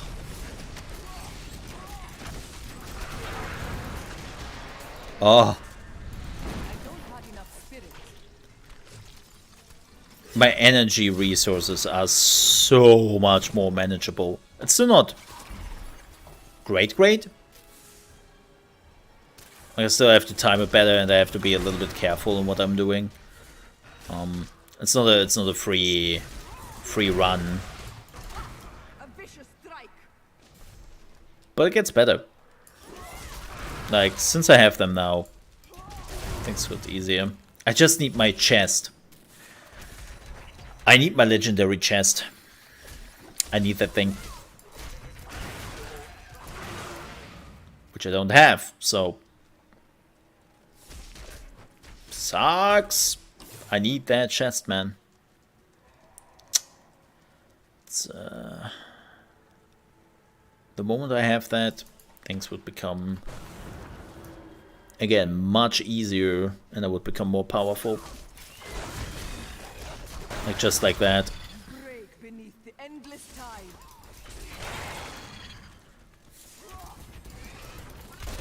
I just need my chest. I have to say, I feel a little bit unlucky with this character.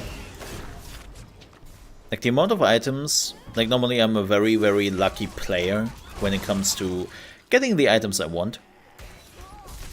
Sometimes a little bit too lucky, some people would argue. But this time, no luck here. Just pain.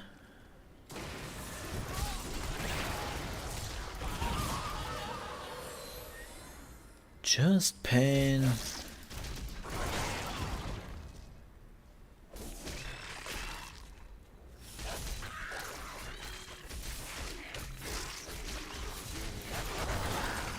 Your flaws are revealed.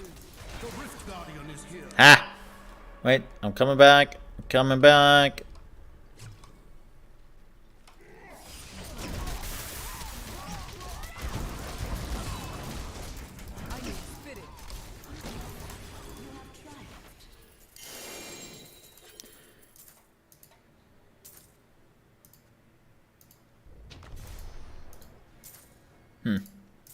Another consumable. I hope I'm getting lucky with sanctification. I finally have to put that into my neck, because I have a gem here with level 25, and I'm not using it, which is very awkward.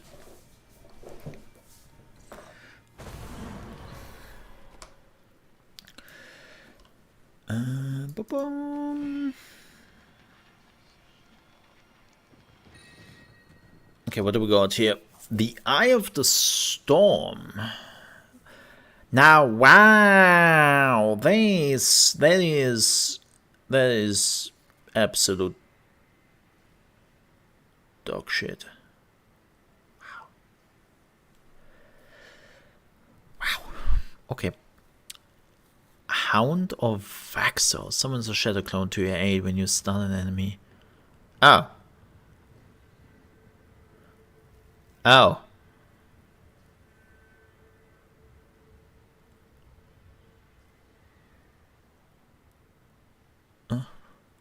No. Thorn damage. What am I supposed to do with that? Thorn damage. Who needs thorn damage? Oh. No, what I wanted. No, stop it. Ah, don't. So when you misclick. Do I have like a crucible chest?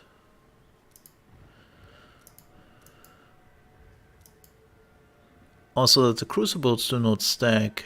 Something really annoying. Oh no, it does. Just, okay. Wait, I have only 2 angelic crucible?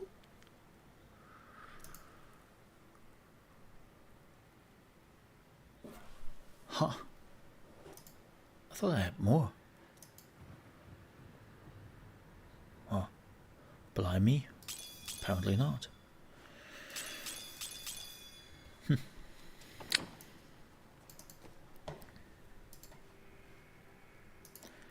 I have to keep some yellow chests if I see them.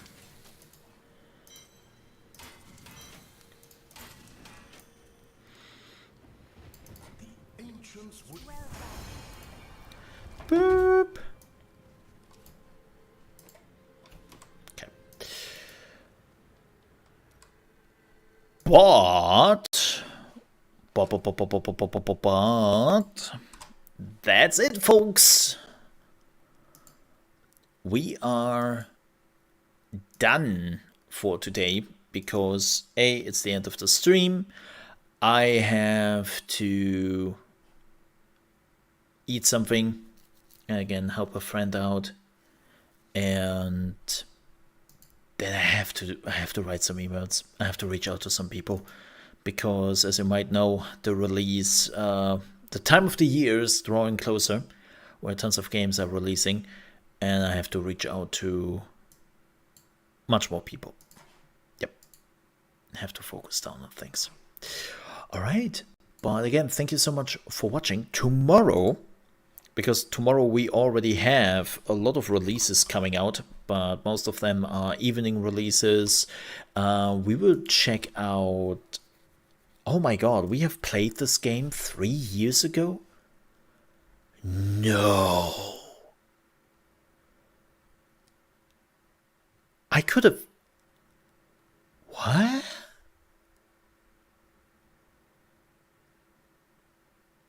I could have sworn we have played it last year. But it clearly says September 4th, 2019. It was an early access for 3 years? Holy shit. Damn. Re-Legend is coming out tomorrow in 1.0. Well, actually, it's coming out today. It's actually coming out today. It's just like super late at like 1 a.m. my time. And we will just play Re-Legend tomorrow together. I'm looking forward to that. Then on Wednesday, we have 9 Noir Lives. I always mix that up. 9 Noir Lives, which is also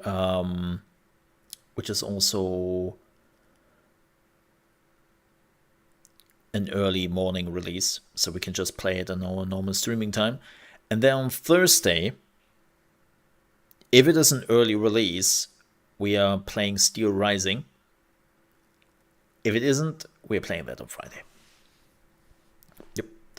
All right, folks. But with that said, I have to get out of here. Thank you so much for watching. Stay safe, please. And I hope I see you tomorrow at 8 a.m. ET with more in the morning in your gaming news and Re-Legend. Till then, have a good one. Bye-bye. Also, by the way, I will run some ads now. And if you want to stick around to support me with that, would definitely appreciate it. Thank you again so much for watching. I see you tomorrow. And I'm trying to fix my OBS because yikes.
Again, folks, thank you so much for watching. See you tomorrow.